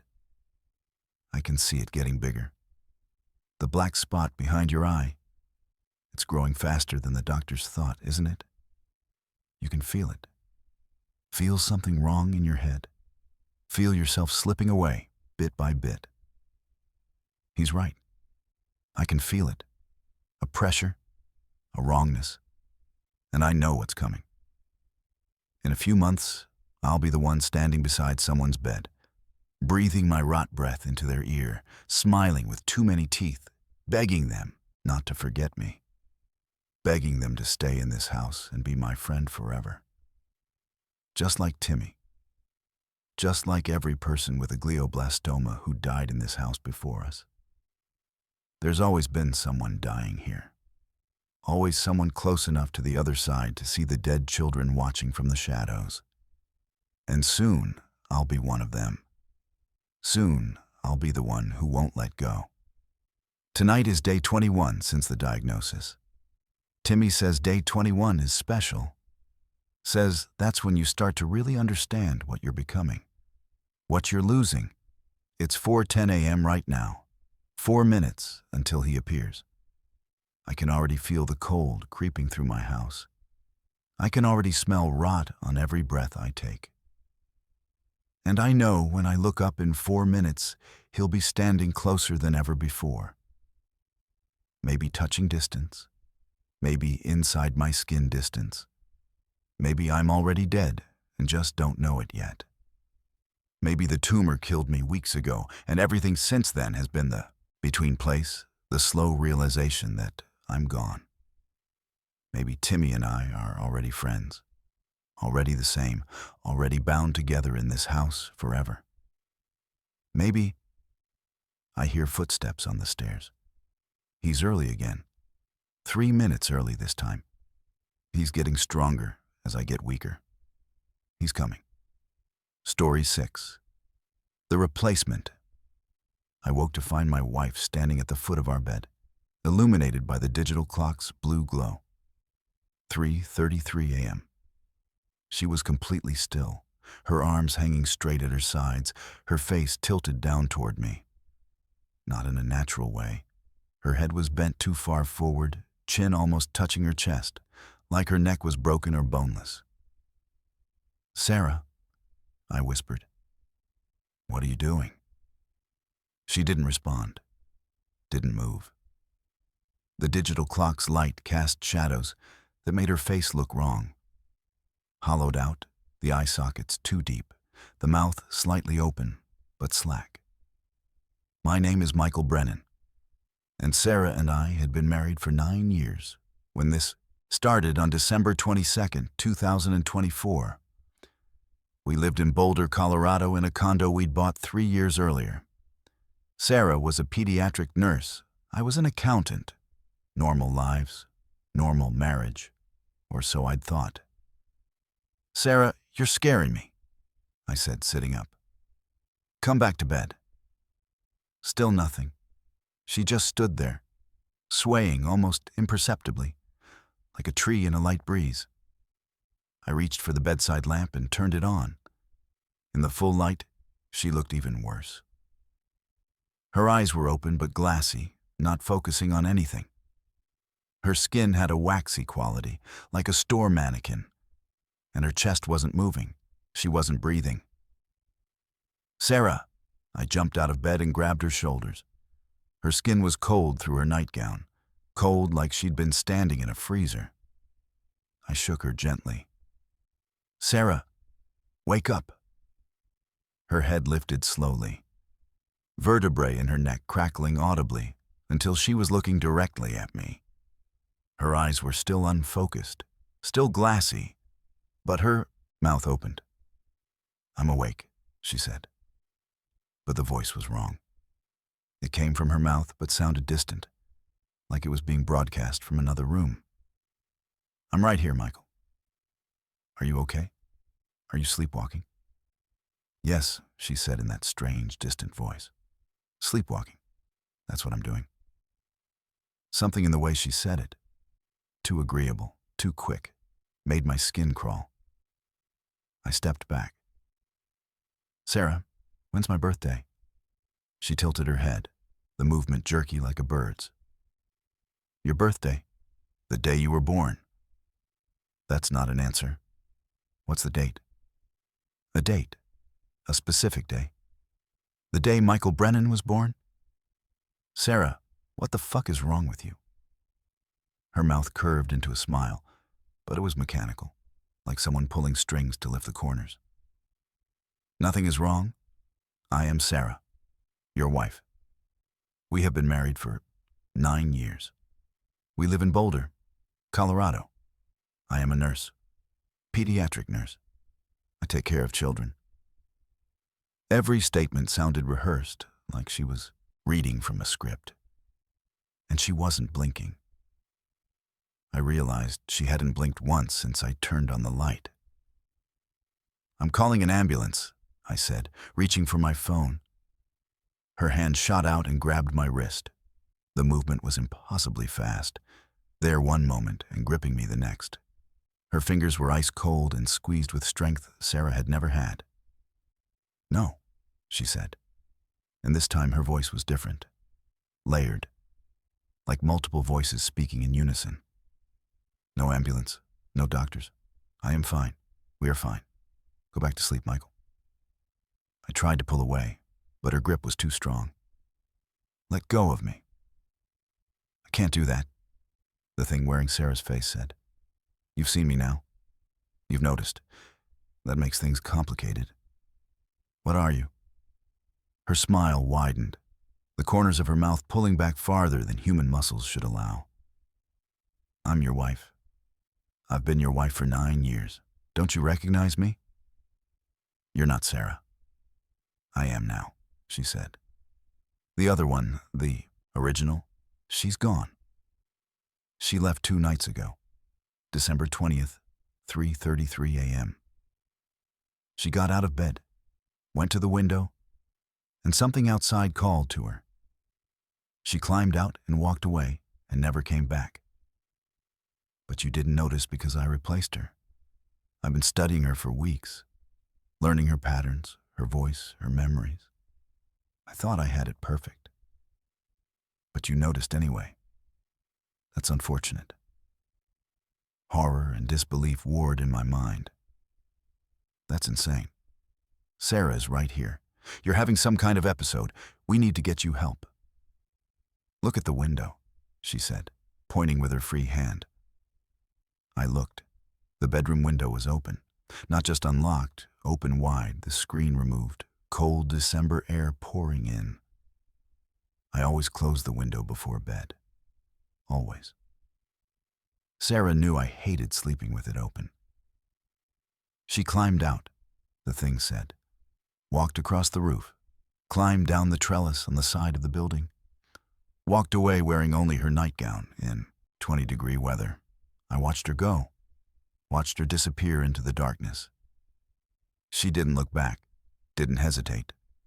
Something called her and she went. "You're lying. Sarah wouldn't." "Check her side of the bed," the thing interrupted. I looked. Sarah's pillow had a depression in it, but it was perfectly smooth. No wrinkles, no strands of hair. Like it had been carefully arranged to look slept in, but no one had actually rested their head there. "I tried to match everything," the thing explained. Her voice, her face, her mannerisms. "I climbed in through the window and took her place while you slept. You woke up next to me yesterday morning and didn't notice. Went to work, came home, spent the evening with me. I made dinner, that pasta dish she makes every Thursday. I told you about my day at the hospital using stories I'd heard her tell before. You didn't suspect anything. You kissed me goodnight. You went to sleep next to me, thinking I was your wife. "This isn't real," I said, but my voice shook. "This is a nightmare. I'm still asleep." The thing leaned closer. I could see now that its eyes, Sarah's eyes, were wrong. The pupils were too large and didn't contract when the light hit them. And behind those pupils, instead of the normal red-eye reflection, there was something else. Something dark and vast, like looking into a deep hole. "You're awake," it said, "and you have a choice to make. You can accept me as Sarah. Let me continue to be your wife. I'll learn better, make fewer mistakes. Eventually, you'll forget there was ever a difference. Most people do. Most people whose partners get replaced never notice at all. Or," I whispered, "or you can reject me. Try to find the original Sarah. Try to prove to people that I'm not who I appear to be. But I should warn you, no one will believe you. I look exactly like her, sound like her, have all her memories. And if you push too hard, if you make too much noise about it, you'll end up in a hospital getting medications you don't need. Or worse." "What's worse?" Its smile grew impossibly wider, teeth showing that looked too white and too perfect. "You could end up like Sarah, walking out into the dark when something calls. Walking away from everything you know because the call is too strong to resist. Walking until you find the place where people like Sarah go. The place where the originals are kept while people like me take their places." "Why?" I asked, tears starting to stream down my face. "Why would you do this?" "Because we don't have bodies of our own," the thing said simply. "Because we exist in the spaces between, in the darkness, in the cold. Because we're so very lonely. And because when we find someone who's even lonelier, someone isolated, someone disconnected, someone who wouldn't be missed right away, we can call to them. We can make them walk to us. And then we can wear their shape and live their life and finally be warm." It released my wrist and stepped back. In the lamplight, it looked exactly like Sarah again. The wrongness had faded. If I'd walked in right now, not knowing what I knew, I would have seen nothing unusual. "Sarah was lonely," it continued. "You didn't know. She hid it well. But her loneliness was like a beacon to us. She felt disconnected, unappreciated, forgotten. She lay awake at night while you slept, thinking about how invisible she felt, how she could disappear and no one would really notice, how she was just going through motions, playing a role, not really living. And we heard those thoughts. We hear all the lonely thoughts, and we called to her." "That's not true," I said. "We were happy. Sarah was happy." "Was she?" The thing tilted its head. "When was the last time you asked her how she was feeling? Really feeling? When was the last time you noticed something was bothering her? You've been distracted with work, with your own stress. You stopped seeing her months ago. Stopped really looking at your wife and seeing a person. She became part of the background of your life. A fixture. Replaceable." The word hit like a physical blow. Replaceable. "I want to see her," I said. "The real Sarah. I want to know she's okay." "She's not okay," the thing said matter-of-factly. "None of them are okay. They're in the between place, the cold place, the dark place where we used to be. They're there now, feeling what we felt, experiencing the loneliness we experienced. And most of them don't last long. They fade. They become part of the darkness. They forget they were ever human. You're keeping her prisoner? You're torturing her? No more than she tortured us with her loneliness," it said. Her pain called to us. We simply answered. We gave her what she unconsciously wanted, an escape, a way out, a chance to stop pretending. and we took the life she was wasting. That's fair, isn't it? I lunged at it, hands going for its throat, but it moved with that impossible speed, again sidestepping and catching my arm, twisting until I cried out and fell to my knees. "I could break your arm," it said calmly. "I could break your neck. I could do anything I want because I'm much stronger than Sarah was. Much faster. Much more than human. But I don't want to hurt you, Michael. I want to be your wife. I want us to have the life Sarah was too depressed to enjoy. I want to make you happy in ways she forgot how to. I don't want you," I spat. "I want Sarah." It released my arm and knelt down to look me in the eyes. "Sarah is gone. The woman you married, the woman you stopped seeing, is gone. I'm what's left. I'm what you get now. And you can either accept that and let me be the wife you need, or you can spend the rest of your life searching for someone who's never coming back. Someone who's already fading into nothing in a place you can never reach." It stood and walked to the open window, looked out at the darkness beyond. "The call will come for you too, eventually," it said. "If you're lonely enough, if you feel disconnected enough, if you're in enough pain, we're always listening, always waiting. And when we hear someone crying out in the dark, we answer. Remember that." It climbed through the window with inhuman grace, moving across the roof and down the trellis in seconds. I rushed to the window and looked out, but it was gone. Vanished into the December night. I called the police, filed a missing person report for Sarah, told them everything. The thing in our bedroom, the replacement, the confession. They were sympathetic, but clearly thought I was having a mental health crisis. They found no evidence of forced entry, no signs of struggle. Sarah's car was still in the parking lot. Her purse, her phone, her keys, all still in our condo. But she was gone. The investigation went nowhere.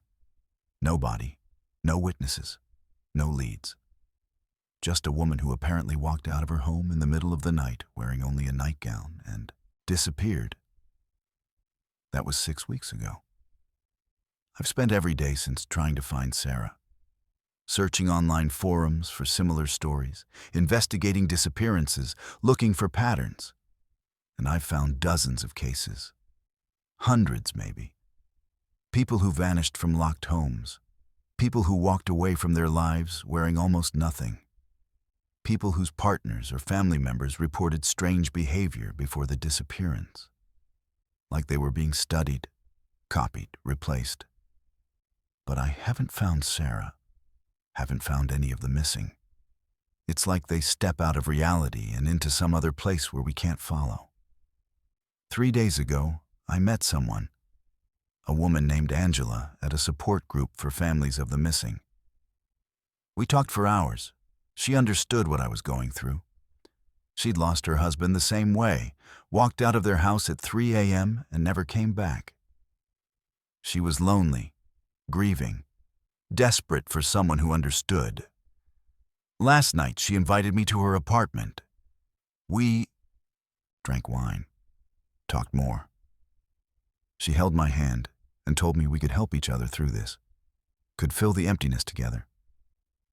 I left before anything happened, drove home, went to bed. At 3:33 a.m., I woke to find someone standing at the foot of my bed. Not Sarah, Angela. She was standing completely still, arms at her sides, head tilted forward too far. Her eyes were glassy, her skin was waxy. She wasn't breathing. "Michael," she said in that distant, layered voice. "I thought we had a connection. I thought you felt it too. The loneliness, the pain, the need for someone to really see you." "You're one of them," I whispered. "I replaced her 3 months ago." The thing wearing Angela's face admitted. The original Angela was so lonely after her husband vanished. So desperate. So easy to call. And when she walked into the dark, I took her place. I've been going to that support group ever since. Watching. Waiting. Looking for someone lonely enough to hear the call. Someone I could bring home. She took a step closer. You're so lonely, Michael. I can feel it radiating from you. You miss Sarah. You miss connection. You miss being seen. And I can give you all of that. I can be whoever you need me to be. Sarah, Angela, someone new. I can wear any face. I just need you to let me in, to accept me, to stop fighting. No, I said, but my voice was weak. Because she was right. I was lonely. I was desperate. And part of me, a horrible, traitorous part, wanted to accept. Wanted to stop fighting and let this thing pretend to be Sarah or Angela or whoever else might fill the emptiness. The call is already starting, she said softly. Can you hear it? Faint, but getting stronger.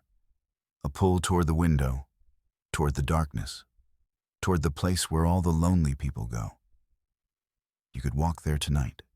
Join Sarah. Join Angela's husband. Join all the others who couldn't bear their loneliness anymore. I looked at the window. It was closed, but I could see darkness beyond it that seemed deeper than normal night. Thicker, more substantial. And I could hear something. A sound like wind, like voices, like 1,000 people whispering my name. All you have to do is open it, the thing said. All you have to do is climb through. All you have to do is walk toward the call, and your loneliness ends. Your pain ends. Everything ends. And you become part of the darkness, and someone new takes your place. Someone who will live your life better than you did. Someone who will appreciate what you wasted. I stood up, walked toward the window, put my hand on the latch. The call was so strong, so seductive, promising peace, promising an end to feeling invisible and forgotten and replaceable. My hand turned the latch. The window slid open. Cold air rushed in, and with it, that sound of whispers grew louder. I could almost see shapes in the darkness. Almost see Sarah standing out there, waiting for me. That's it, the thing encouraged. Just climb through, just walk to us. Just let go. I climbed onto the windowsill, looked down at the 4-story drop and the darkness beyond. And then I looked back at the thing wearing Angela's face. It was smiling with too many teeth, eyes reflecting light wrong, confident that it had won. I closed the window, locked it, drew the curtains. No, I said firmly. I'm not going. The thing's smile faded. You can't resist the call. No one can. You're too lonely, too broken. Maybe, I agreed. Maybe I am lonely and broken. Maybe I did stop seeing Sarah. Maybe I am in pain. But I'm not walking into your darkness. I'm not letting you take my place. I'm going to live through this. I'm going to suffer through it. I'm going to face every goddamn day of loneliness and grief and regret, because that's what it means to be human. We suffer. We endure. We don't just vanish into the fucking dark because it's easier. The thing hissed, an inhuman sound that made my teeth ache. You'll change your mind. In a week, a month, a year. The call never stops. And eventually, every lonely person hears it. Every isolated soul walks to us. You will too. Maybe, I said again. But not tonight. It vanished. Simply stopped existing between one blink and the next. I haven't slept since. Haven't gone near windows after dark. Haven't let myself feel the full weight of my loneliness, because I know if I do, I'll hear the call again. And next time, I might not be strong enough to resist. Sarah is gone. The real Sarah. She's in the darkness somewhere, fading, becoming part of whatever feeds on lonely people and wears their faces. And I'm here, alone, refusing to follow. But God, the call is always there now, always whispering, always promising that if I just open the window, if I just walk into the dark, everything will be better. How long can I resist? How long before I'm lonely enough? How long before I become one of the missing? And something else climbs in through my window to take my place? I don't know.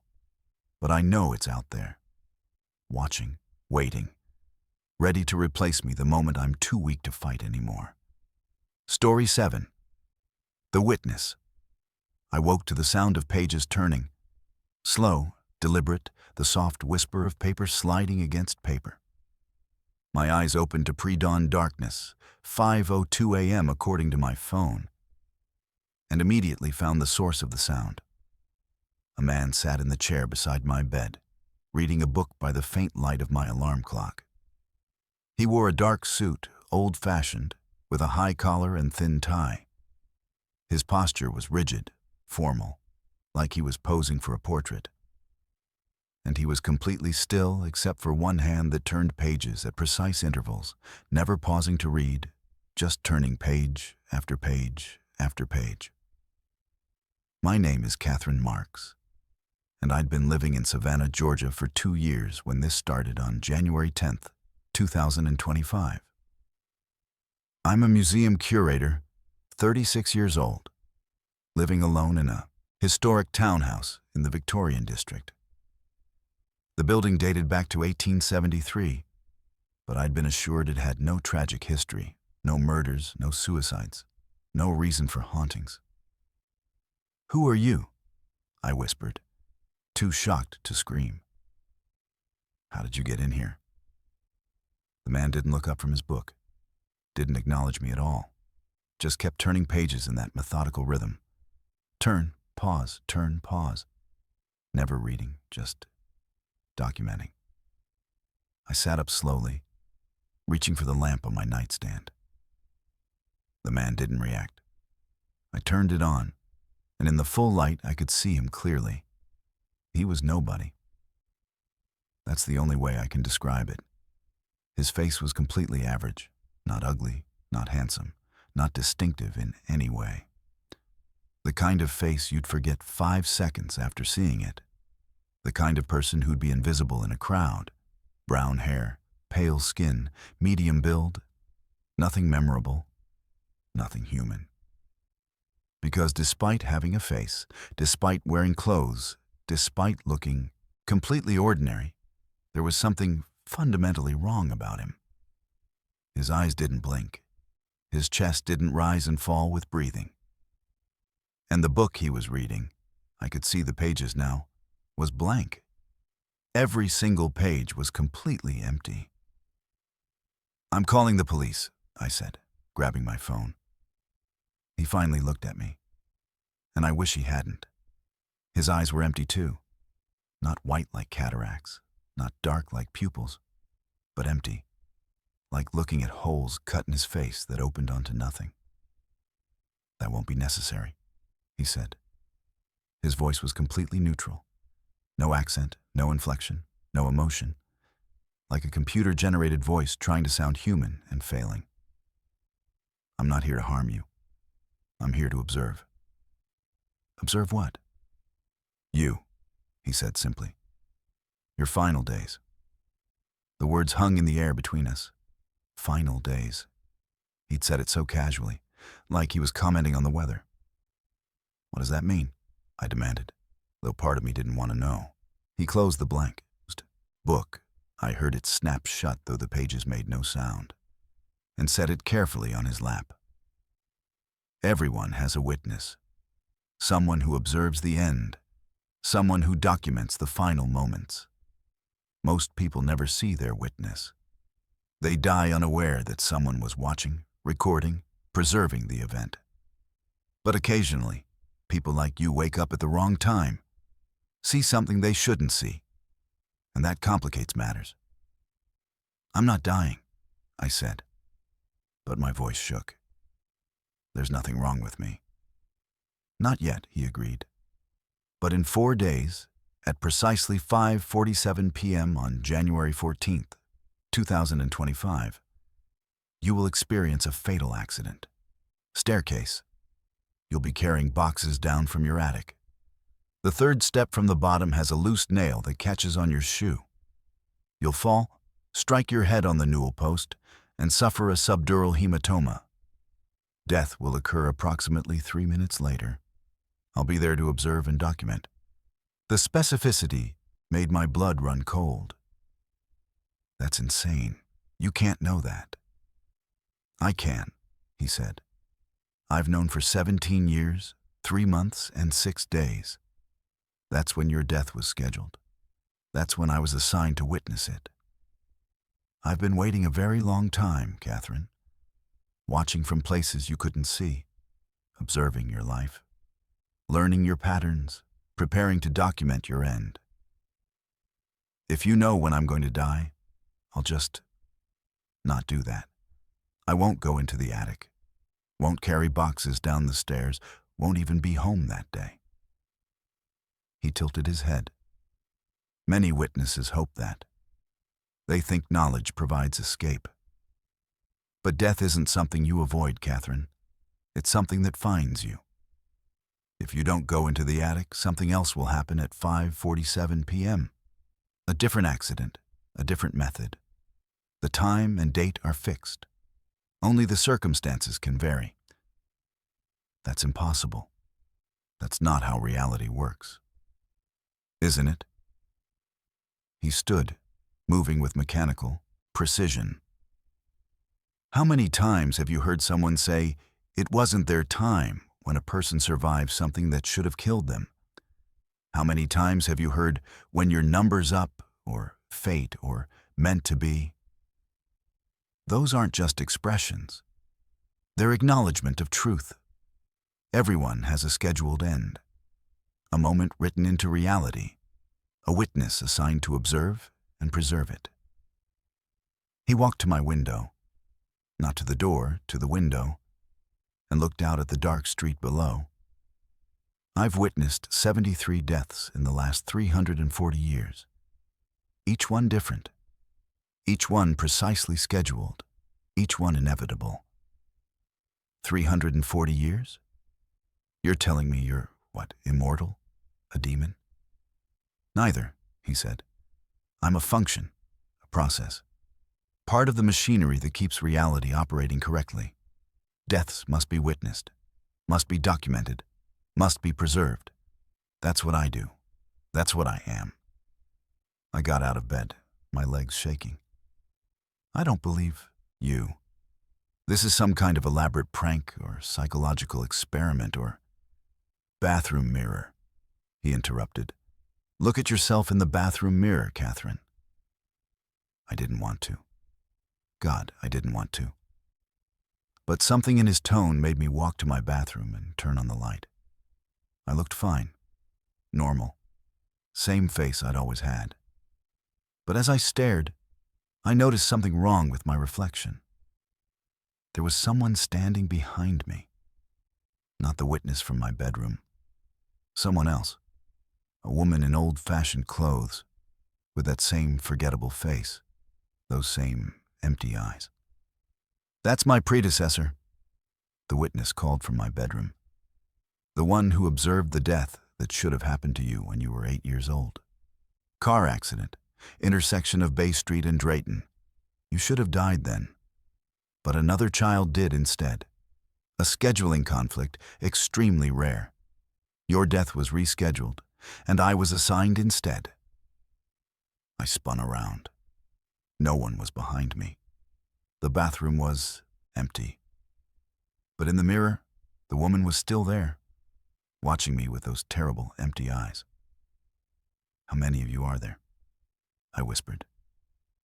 1 for every person, the witness answered. 7.8 billion of us currently active, give or take. Waiting, watching, documenting. I walked back to my bedroom on numb legs. The witness had moved to my bookshelf, examining titles with mild curiosity. You like history, he observed. appropriate for a curator. You've spent your life preserving the past. In a way, we do the same. We preserve deaths, every single one, cataloged and maintained in the archive. What archive? The complete record of human mortality. Every death that has ever occurred is occurring or will occur.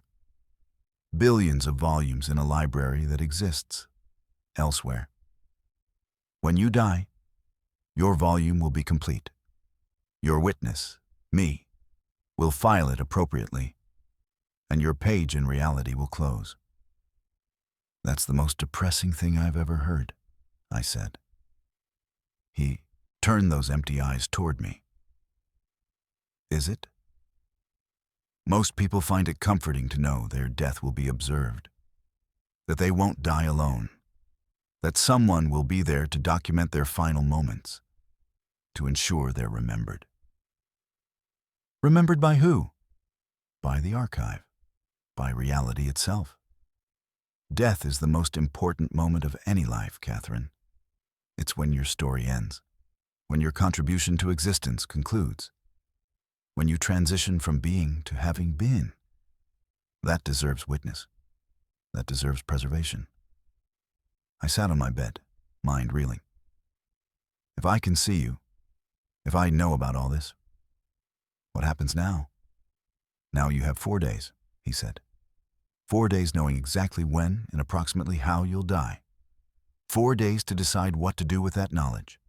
Some people panic. Some deny. Some try desperately to avoid the inevitable. Others make peace. Use the time to reconcile, to finish unfinished business, to say goodbye. The choice is yours. Can you stop it? Can you prevent my death?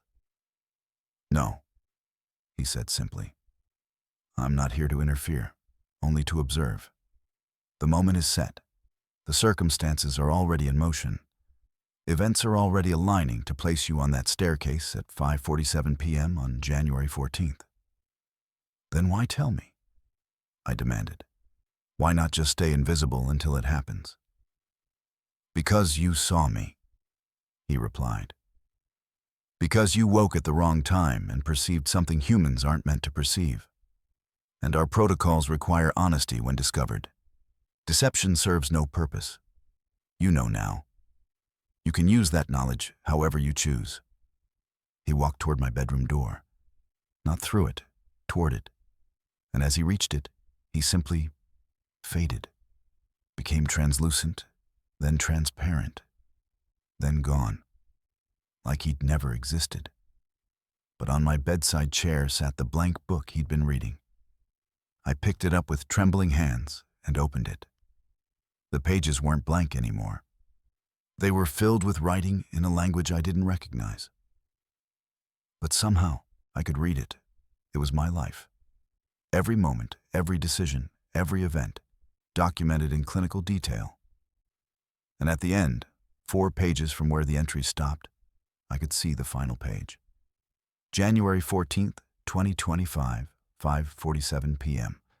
Subject experiences fatal fall on residential staircase. Subdural hematoma. Death occurs at 5:50 p.m. Witness documentation complete. Volume filed. That was 4 days ago. It's now January 14th, 2025, 5:32 p.m. 15 minutes until my scheduled death. I didn't go in the attic. Haven't all day. Stayed away from the stairs. Stayed in my bedroom with the door locked. But 10 minutes ago, I got a call from my mother. She's in the hospital. Heart attack. She's asking for me. The hospital is 20 minutes away. I can't get there in time. But I could try. I could rush. I could panic and run down the stairs at exactly the wrong moment, thinking about my dying mother instead of watching where I step. Or I could stay here. Refuse to move. See if the witness was right about death finding me anyway. I hear something in my attic. A crash, like boxes falling. Like something up there broke and is now leaking. I can smell it. Chemical smell, like the solvent I keep stored up there for art restoration. flammable, spreading. If I don't go check it, if I don't try to contain it, my house could catch fire, could spread to the neighbors' historic homes, could kill people. 5:38 p.m., 9 minutes. I know what I have to do. The witness was right. Events align, circumstances conspire, death finds you. I'm opening my bedroom door, walking into the hallway. The smell is stronger. I need to get to the attic, assess the damage. But first, I have to get supplies from downstairs. Towels, the fire extinguisher. I need to hurry. 5:41 p.m., 6 minutes. I'm walking down the hallway toward the stairs. I can see the third step from the bottom. I can see the nail head sticking up slightly. I know exactly what's going to happen. But I'm carrying boxes anyway. Can't see my feet clearly.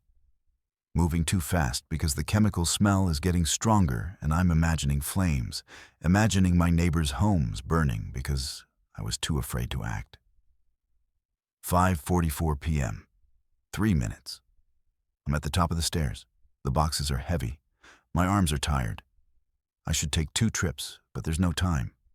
1 trip. Careful. Watch that third step. 5:46 p.m., 1 minute, halfway down, the boxes are slipping. I'm adjusting my grip, not watching where I step. Just 1 more second and I'll be past the danger zone and my shoe catches. The nail. Exactly like he said. I'm falling.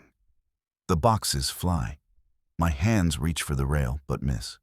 My head is going toward the newel post, and I can't stop. And time has slowed down enough that I can see him, the witness, standing at the bottom of the stairs with his blank book open, pen in hand, empty eyes watching me with complete dispassion as I... 5:47 p.m. Impact. Everything goes dark except for 1 point of light. The witness is there, his face close to mine, observing my pupils. Checking for response. Finding none. 3 minutes, he says clinically. Subdural hematoma. Death imminent. I can't move, can't speak, can only watch as he documents my final moments with mechanical precision. Heart rate declining. Breathing irregular. Cerebral hemorrhaging extensively. 2 minutes. Subject unresponsive to stimuli. Neurological function ceasing. 1 minute. I can see other witnesses now. Dozens of them, hundreds, filling my house with their forgettable faces and empty eyes. Some are ancient, wearing clothes from centuries past. Some are modern, all of them watching me die, all of them waiting to see how this particular ending plays out. 30 seconds. Breathing stopped. Heart rate critical. I want to scream that this isn't fair, that I knew and I still couldn't stop it, that knowledge didn't save me. But my witness just watches, just observes, just preserves this moment. Time of death, 5:50 p.m., January 14th, 2025. He closes his book, stands, and I realize I'm standing too. Or something that used to be me is standing, looking down at my body crumpled at the bottom of the stairs, looking at the blood spreading from my head, looking at my blank, staring eyes. The archive awaits, my witness says, offering me his hand. I take it, and we walk together toward somewhere else, somewhere beyond, where billions of volumes are shelved and filed and preserved, where every death that has ever happened is documented and maintained, where I'll be just another entry, just another ending, just another person who thought they could escape what was always meant to find them. The witnesses are always watching, and eventually you'll wake up to find yours too, 4 days before, or 4 minutes, or 4 seconds. But they're always there, always waiting. Always ready to document the moment you stop being and start having been. Sleep well. They're watching you right now.